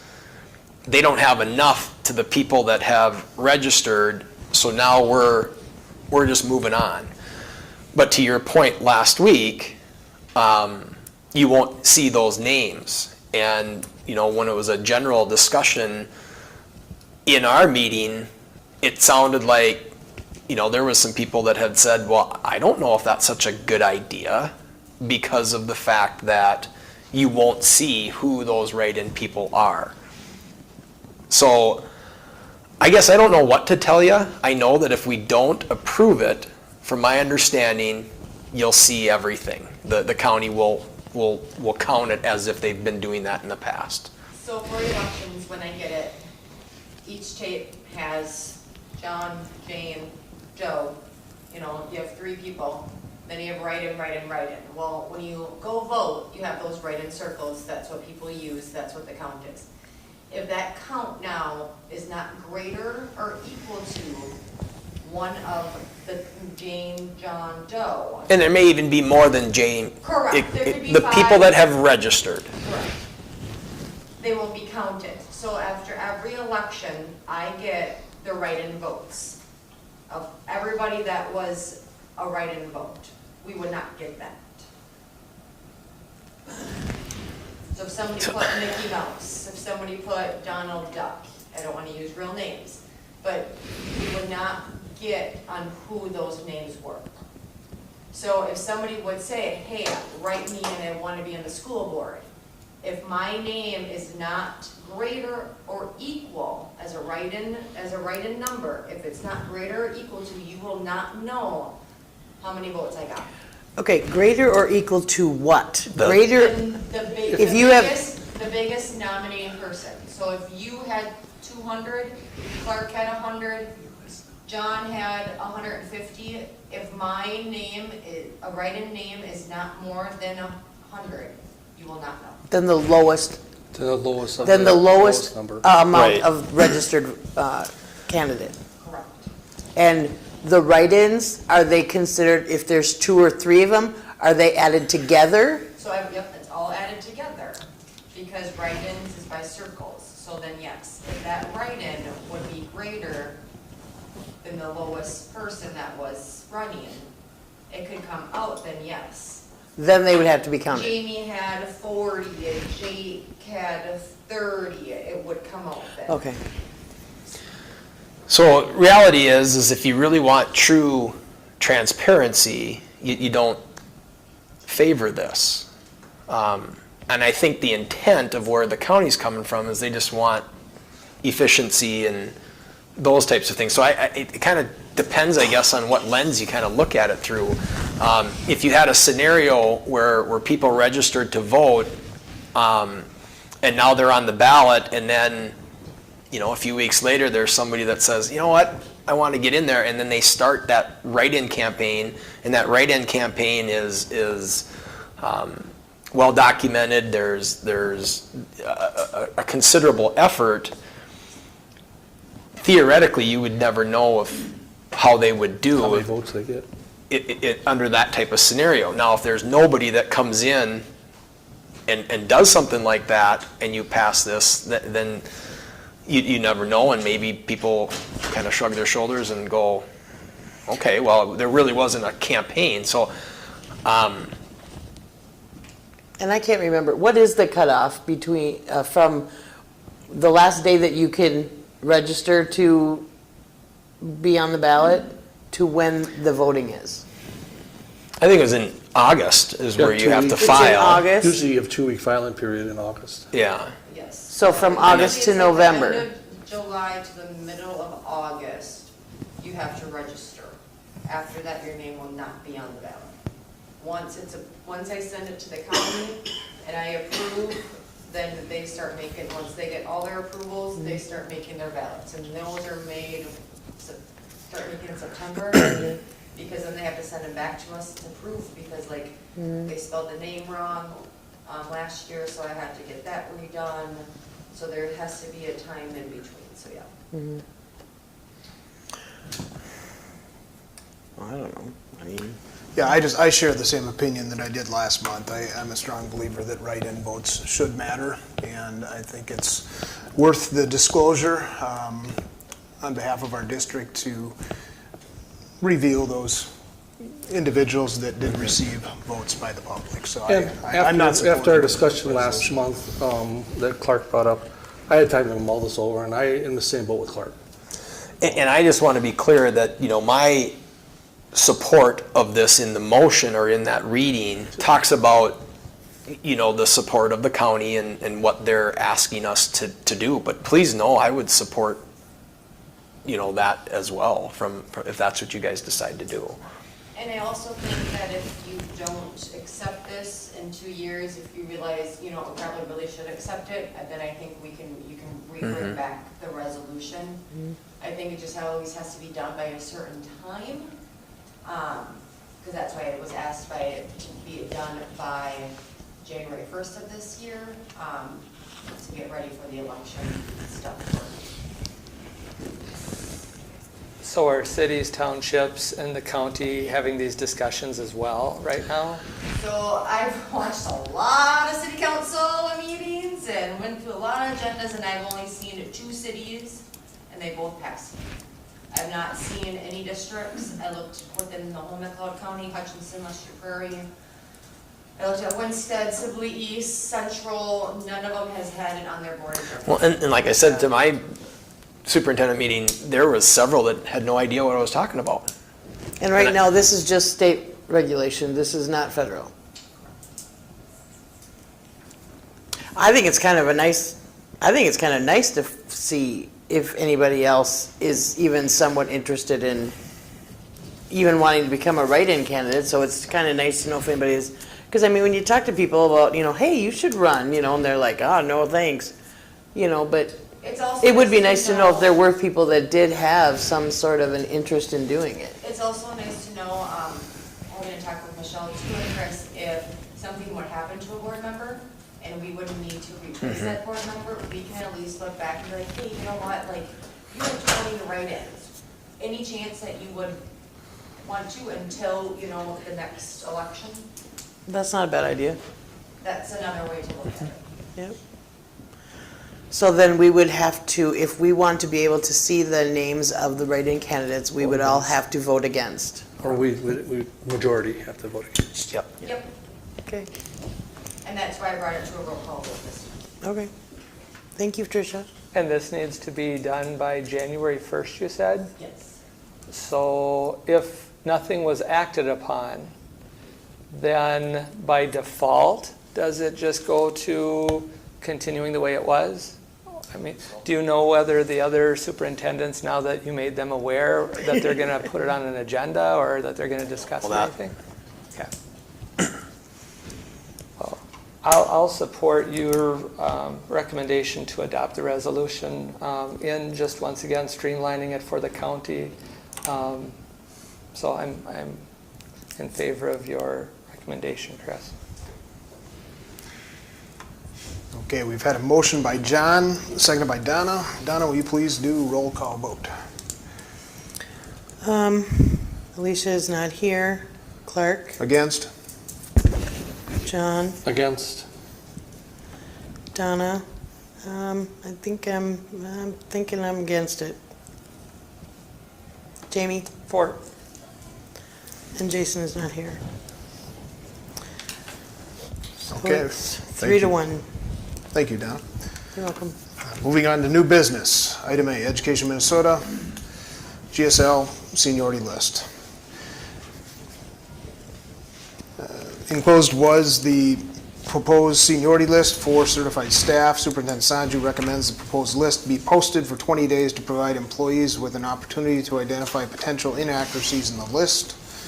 Do we have a motion? So moved. Motion by Jamie, need a second? I'll second. To post Education Minnesota GSL seniority list for 20 days. Discussion? And excuse me, just like the next agenda item, this will come back in November for final approval. So this just starts the process. Okay, we've had a motion that has been seconded. All in favor signify by saying aye. Aye. All opposed? Motion carries. SEIU Local 284 seniority list. Also enclosed is the proposed seniority list for employees of SEIU Local 284.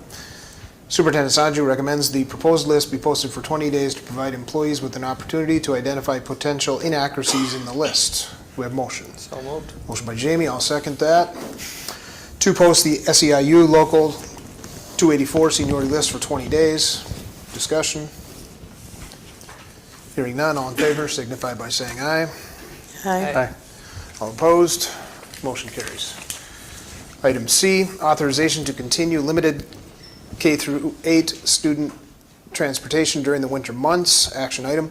The GSL School District furnished a limited expansion of the student transportation for K-6 students living greater than 1/2 mile from Lincoln last year and for students in grades 7 and 8 living greater than 1 mile from school.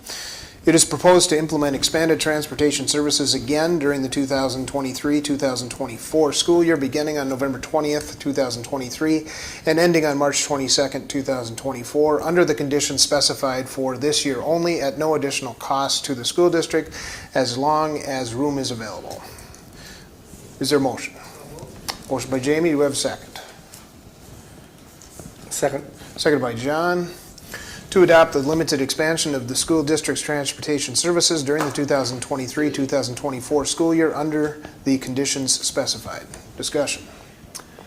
So we do this each year. Our system works. Every year I get requests about riders, and generally speaking, it's the 7th and 8th graders that are living just under 2 miles. Did get that a little bit earlier, knowing that eventually this does work out once the dates hit. So we do make it work. Our system works, and I recommend that we continue to do this. So just to clarify, just under 1 mile, not 2 miles, right? Well, that's what it will drop to. Yeah, this is what we're saying is 1 mile. That's what it will drop to. But that's who calls you? Like right now, we've got the 7th and 8th graders, sometimes 9th graders that are living between 1 and 2, right? And then I'll ask them, can you hang on until November? And you know, every once in a while there's a situation that we try to make work with them. But that's where the balance comes into play is to be able to, when it gets a little colder, when they are walking 1.8, 1.9, right? Because when you get over 2, and then just for people's knowledge, people always ask me, or anytime that I talk to families about this scenario, why 1 mile? Why 2 miles, right? The answer is that's what the state recommends. And unless you had some sort of hardship, then you could use that as your own district. We can decide what we want to do. But, you know, who's to say that it should be a 1/2 mile? I mean, where do you draw that line? You just don't know. And so you ultimately use what the state recommends that they use, and that's why. That's why we pick 1 mile and a 2 mile. So. Okay, we have a motion by Jamie, seconded by John. All in favor signify by saying aye. Aye. All opposed? Motion carries. Item D, award snow removal bids, action item. Sealed bids for snow removal for the Glencoe campus for 2023-2024 school year were received on Tuesday, September 26th by Business Manager Sander. Business Manager Sander and Dasher Facility Manager Colin Ober have reviewed the bids along with the Facilities Committee members Lindeman and Alslaven. Recommendation will be provided this evening. Do we want to have discussion first? I'll provide you the information. So, Thank you. Apologies that it wasn't, the recommendation didn't appear on the agenda. By the time the agenda needed to go out Thursday noon, we just didn't have all our reference calls done and completed and discussion with the Facilities Committee. So that's why we worded it like we did, to provide you the information tonight. We ended up with 5 contractors that had expressed interest, that had asked for the specs, and that we met with, or they met with Colin, one or the other. We ended up getting 3 sealed bids that came in on Tuesday. All the bids were on time. So the 3 that we reviewed came in from Rickert Excavating, Newbarth Lawn Care and Landscaping, and Andy's Lawn and Snow Removal out of Lester Prairie. So as we started to review them, Andy's was quite higher compared to the other 2, so we kind of narrowed it down to Rickert and Newbarth. Rickert does end up being lesser cost on most all of their equipment than Newbarth.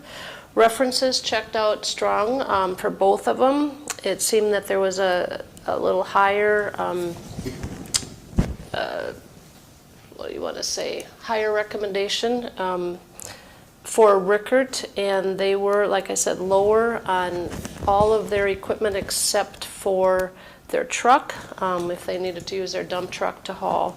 So discussion with Colin, with Chris, myself, and then with facilities, Jamie and Jason, our recommendation for this school year, or this winter, is to go with Rickard Excavating.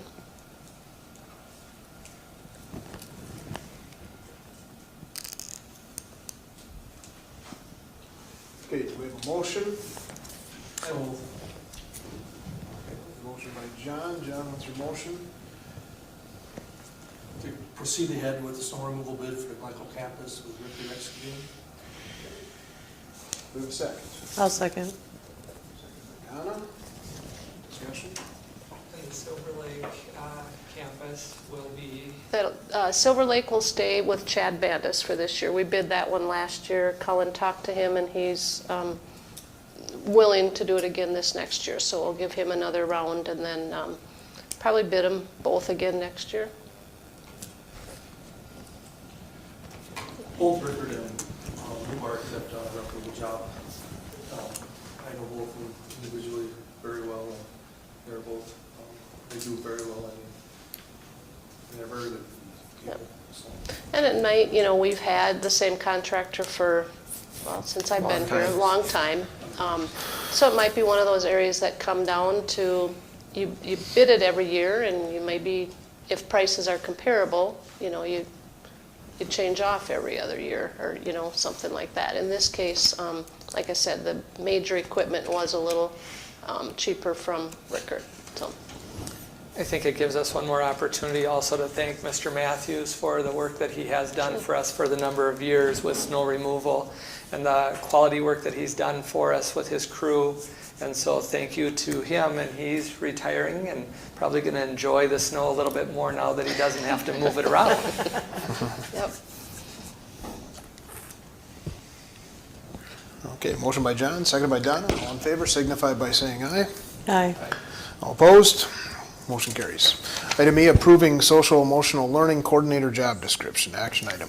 Superintendent Sanju recommends approving the social emotional learning coordinator job description. We have motion. Motion by Jamie, I'll second that. To approve the social emotional learning coordinator job description. Discussion. So I'll start off with letters E and letters F are kind of together, right? And one is the actual job description, and the next one would be the hiring of the actual, or the approval of the position. So this year, and Michelle, jump in here if you want to in terms of the funding things, but the state of Minnesota gave the school districts dollars for the student support personal aid. I sent you guys the frequently asked questions on your emails if you want to read a little bit more about it. What this does, it allows a bucket of money for school districts to go out and buy and to hire, and ultimately they're saying it primarily is hiring a social worker, a school psychologist, or a school counselor. I think there could be a chemical dependency person that can also be categorized in there, and maybe Nurse. and a nurse, right? So at Cabinet, we looked at this as an opportunity. We have had, I think, 3 meetings now with our mental health team talking about this, and also having discussions with the Department of Education and asking a little bit about, how do you go about this? Right now, there's not a lot of these people out there, right? But the state said this is money that's designated for school districts to hire people to provide those mental health supports. You, number one, have to go through, and if you can't find anybody after you go through that process, then you can go ahead and hire a service. But you have to go through the process to see if anybody would be hired or not. Generally speaking, in the second page, they talk a little bit about the funding. GSL would be getting about $40,000 a year for the next 2 years. The third year, it's going to go up to about 75, 76, we think, and even the same number on the fourth year. So this is something that's sustainable. When we looked at it from a team and started talking a little bit about this, there's going to be some processes that goes through, and our hope is to see if we can, again, if you get lucky, And the reason why I say that is that at my meeting last week, we talked about this position, and there was a few school districts that aren't even going to deal with it because they know they can't find anybody. There's also a few school districts that are going to be doing just what we're doing to see if we can get lucky. And there's also a few school districts that have gotten lucky. They found a body that has these components, and then they're using these dollars to help support that. It's something that the state has put together where it's going to be sustainable. We think that that's going to be something that is permanent. So that's a good thing and it's a good sign. And for the most part, it should be funding itself. Now, year 2, you may look at that and go, well, how are you going to supplement that next one? And that's a really good question. We've talked about it. We've talked about different other buckets of dollars that we can do this. But again, it's kind of that wait and see process to see ultimately if you do find a person. And if you don't find a person, you can go ahead and hire a service, and then you obviously can deal with the budget with the dollars that are coming in to see how much service you can get. But one step at a time, and in talking to the state, that's what their recommendation was, is at least take that one step. So because it is a new position, and we talked about the needs with our mental health staff, talking about getting a social emotional coordinator, and having that person kind of oversee the SEL curriculum that we still need to be working on. Things are moving, and we're still working on that actual piece as well. And we took a job description, and we honestly, we kind of stole it from a whole bunch of people, and we created one that kind of fit our interest, and that's what's in front of you now. I know that in looking at it, there was a few tweaks that some of the people suggested, and we added those to the job description. So what I'm asking the board to do at this point is to approve the job description, so then that is set, so that if there's somebody that we get by hopefully you approving the next agenda item, we can then kind of talk to that person to say, here is your marching orders on what you're going to be doing. So I'm going to be honest with you, it's a little fluid, but the faster we get this approved, the more time it's going to be able to get out there for people to ultimately apply. And this is what the recommendation from MDE said to try, and once you go through that process, at least you'll know where you're at. If you get lucky and you find somebody that meets those requirements, consider yourself fortunate, and if not, then you can kind of take those next steps and be able to provide some services with some other agencies that might be able to help you out. The other side of the funding piece on this is you're only going to get reimbursed what you spend. So we, like Chris mentioned, we're eligible for $40,000. If we can't find anybody and we hire for some contracted services for the rest of this year, and our bill comes in at $35,000, that's all you're going to get paid. They're not going to give you $40,000 and you say, well, we can't find anybody this year, let's save that $40,000 and then we can add to it next year our $40,000, then you could probably find a full-time person.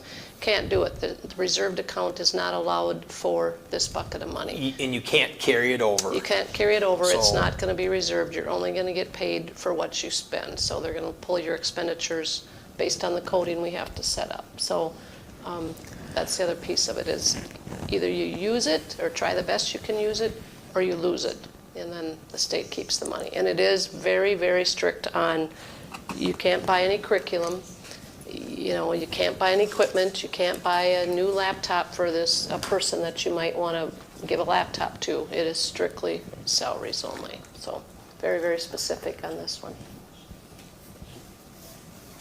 So we looked at it and we kind of said, let's go with the recommendation from what MDE is saying to try to do. And I kind of expressed the concern of there's no one out there, and their answer is, we understand. So in one side of things, you're really grateful for this opportunity. On the other side of things, you wish the state would give you a little bit more flexibility with some dollars that they are giving you, because it is kind of keeping you narrowed, so to speak, as opposed to allowing you to have a little more flexibility. But that's where we're at this point. They also said to encourage to have conversations with your legislature to see if there can be some changes in legislation so that you could have a little bit more flexibility with this dollars, and so we'll certainly be having those conversations, but this is our first step, and, hopefully you guys support it.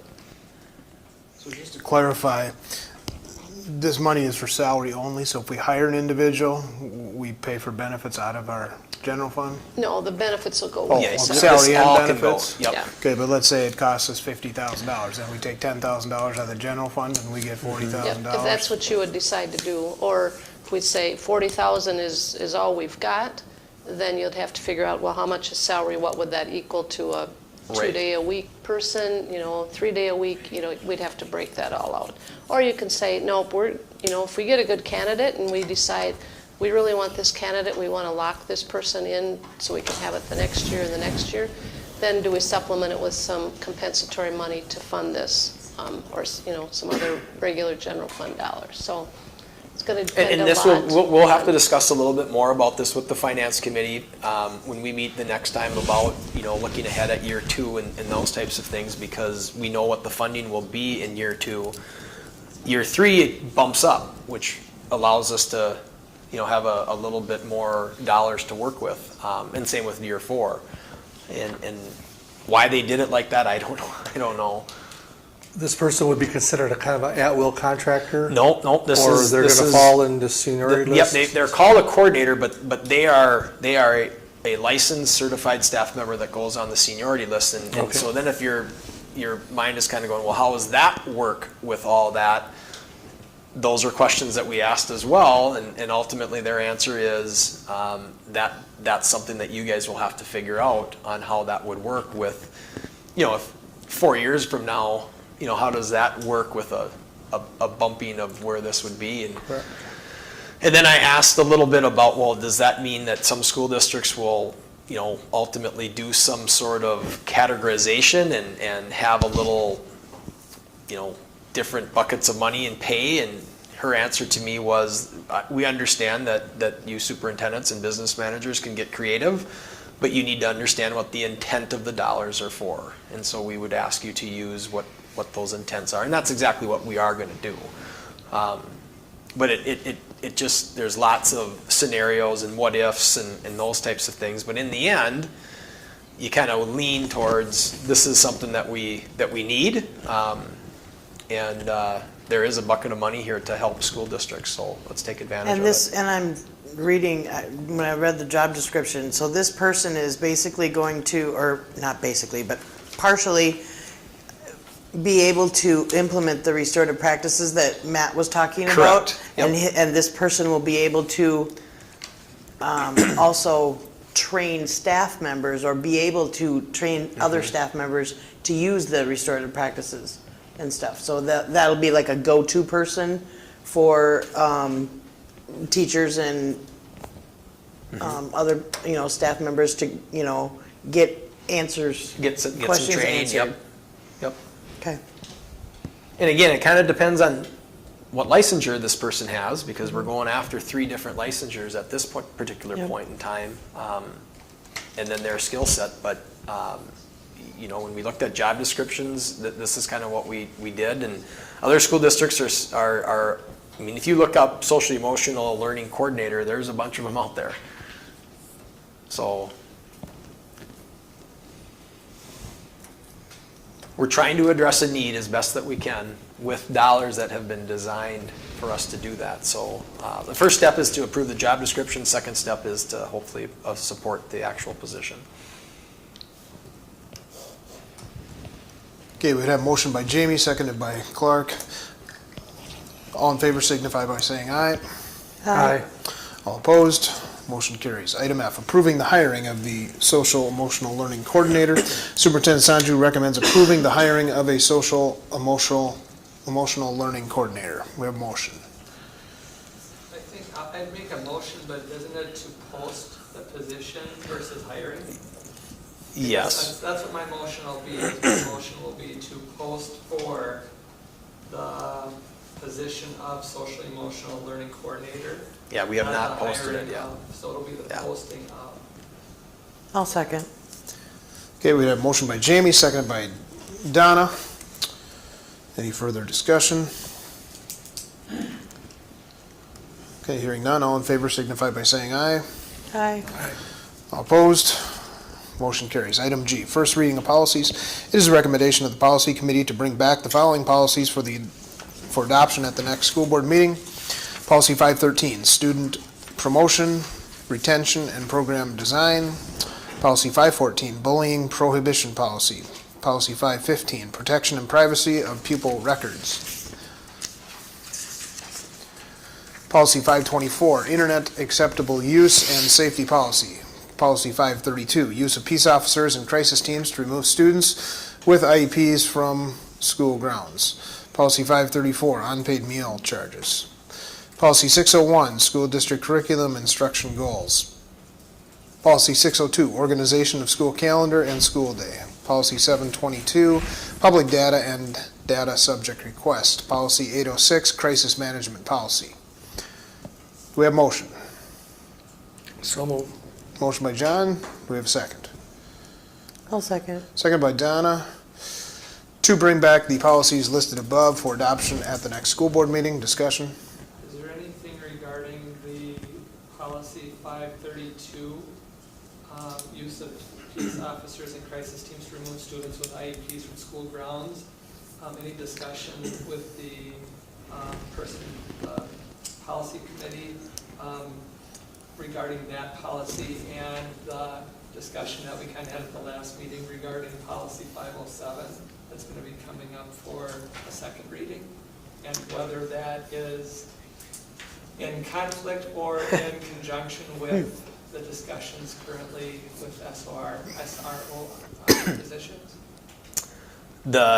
What MSBA has told us is that the updates in 532 match what current law says. Now, what that interpretation of current law is, who do you want to read? But that's what their answer is that it's updated to meet what those are. And that interpretation, according to what MSBA told me, won't happen until there is a case, so to speak, that goes through the court system, and there's a ruling on it. Okay, so the interpretation that we have from our Attorney General, Ellingson, says this. And then there's another district, is it a district judge or some other judge that has said this? Right. But everything that what I was told is we're according to what the law reads as it is right now, is that what their recommendation is, and that's what these recommendations are here. It's not, my interpretation or Donna's or yours or anybody's. It's what the interpretation of the law. Right. So as we cycle through these policies, will like 532 and 507 sort of be flagged for us to revisit as a case may come up, or as more clarification, or if a modification or change is made at the state level, that 532 and 507 come up in the review cycle earlier than the normal review cycle? I think it'll come up earlier just because of the publicity, and that comes directly from the recommendations. These recommendations come from every month come from MSBA. Absolutely. And then Donna Hammers is one who goes through and puts them on it. And there has been instances where we fast-tracked a couple of these just because it was a new law. I can't remember. When I was on the policy committee, that happened, we fast-track it. Something changed. In order, because if something, the law changes, we fast-track it and get it to the board's attention. We review it, and the cabinet goes through it, and then we fast-track it through. But policies are unique to districts. I mean, MSBA gives their recommendation, they give their legalese, if you will, but our policies are GSL policies. Correct. And our cabinet reviews these policies beforehand. Yep. And we have policies that are not or that have nothing to do with MDE or they're our own, and we review those on a updated on a cycle, and those get updated. Yep. And I just was saying the 532 and the 507, reviewing that again earlier than the natural cycle if the need arises. Yes. It will, yep. Okay, we've had a motion by John, seconded by Donna. All in favor signify by saying aye. Aye. Aye. All opposed? Motion carries. Item H, second reading of policies. The following policies received the first reading at the September 11th school board meeting. It is a recommendation of the policy committee consisting of directors Lemke and Lockhart and the superintendent of schools to adopt these policies. We have a motion. So moved. Motion by John, I'll second that. To adopt the policies listed above, discussion. Hearing none, all in favor signify by saying aye. Aye. All opposed, motion carries. Item I, resolution to accept donations. It is a recommendation of Superintendent Sanju to adopt the resolution to accept donations. We have motion. I so move. Motion by Donna, do we have a second? I'll second that. Discussion? Hearing none, all in favor signify by saying aye. Aye. All opposed, motion carries. Thank you very much. Moving on to item J. Approve teacher overloads, action item. Superintendent Sanju recommends approval of a .04 FTE overload for Steph Zajac and Jane Glencoe, speech teachers, until December 22nd, 2023. We have motion. So moved. Motion by John, do we need a second? Seconded by Jamie. To approve the overloads for Steph Zajac and Jane Glencoe until December 22nd, 2023. Discussion? So I explained a little bit of this earlier. In the end, the small overloads here for these two employees are covering the rest of the caseload. So there's caseload of First Lutheran, and then there's caseload of GSL.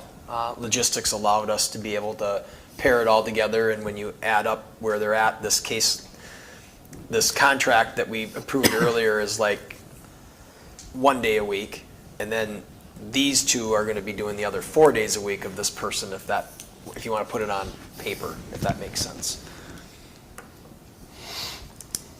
It was quite a process to get this all taken care of, but we've got it, and we're thankful for our speech teachers to step up, and then we're thankful for our service to get everybody services. There's a lot of school districts, and if this would happen, that they have to make up the service because they can't find anybody to do it. So just clarification, so this is truly a 4/100ths overload? Yeah, because it's just for 12 weeks, so it's not the whole year. It's just during the leave. There's a FMLA leave. Yeah, so like, it's just a fraction of a It's minute, 1 hour, minutes. 1 hour, 2 days a week 1 hour, 2 days a week, okay. For 12 weeks. for 12 weeks. Yeah. Gotcha. Okay. We have a motion by John, seconded by Jamie. Any further discussion? All in favor signify by saying aye. Aye. All opposed, motion carries. Item K. Enrichment/Recreation Coordinator Contract, Community Education Director Matt Munchow, Board Negotiators Christensen and Von Berg have negotiated an agreement with Enrichment Recreation Coordinator employee Renee Jensen, a new 2-year contract, and recommend its approval. The agreement is from July 1st, 2023 through June 30th, 2025. Superintendent Sanju also recommends approval of the new contract. We have a motion. I'll make the motion. Do we have a second? Second. Seconded by John to approve the 2-year contract with Community Education employee Renee Jensen from July 1, 2023 through June 30, 2025. Discussion. Chris, do you have the specifics in front of you? I didn't I write don't them have down. them in front of me. I no. believe, if I'm recalling this, it's 4 and 4, I think, on a salary. We increased the ability to accumulate sick leave to 120 days to be standardized among all 3 coordinator contracts. We switched around one of the holidays where Juneteenth was added, and then President's Day. Good Friday. Yeah, Good Friday was taken off, right? Correct. Okay, so it was President's Day and Juneteenth, right? Right, 'cause So this those were the person is holidays. a 12-month employee, and now with Juneteenth, mandated, basically, to be in there. That was needed to be done. So I think those are the highlights of the language on the contract. Yeah, it'll be for both there, yeah.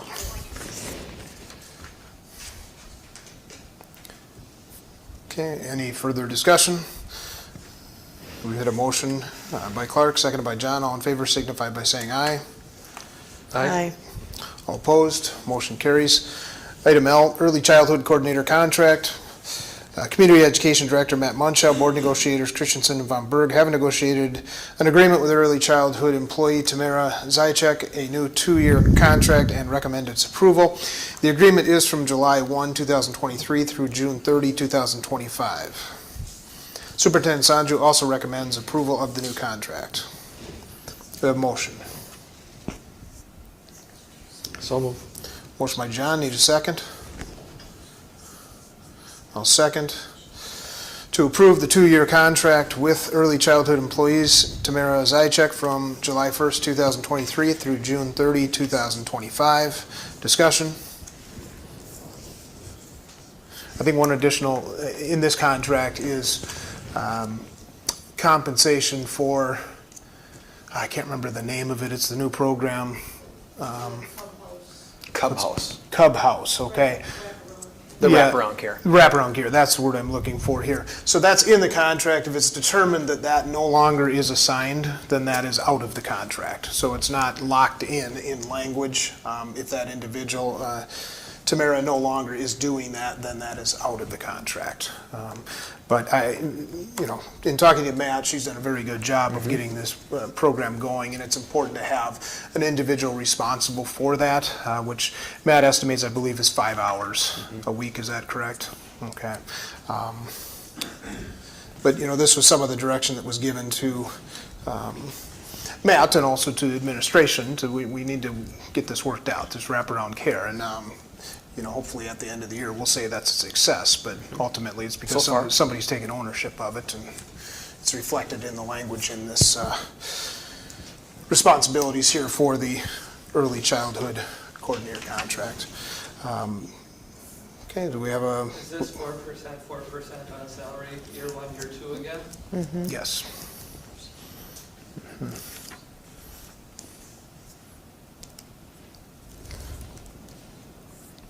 Motion by John, seconded by Clark. All in favor signify by saying aye. Aye. All opposed, motion carries. Item M, miscellaneous. Do we have any miscellaneous? Just thanks again for changing the board meeting for my conference. I appreciate it. Okay, hearing no further miscellaneous, do we have a motion to adjourn? Motion by Jamie, second. I'll second. Donna seconded it to adjourn at 8:11 PM.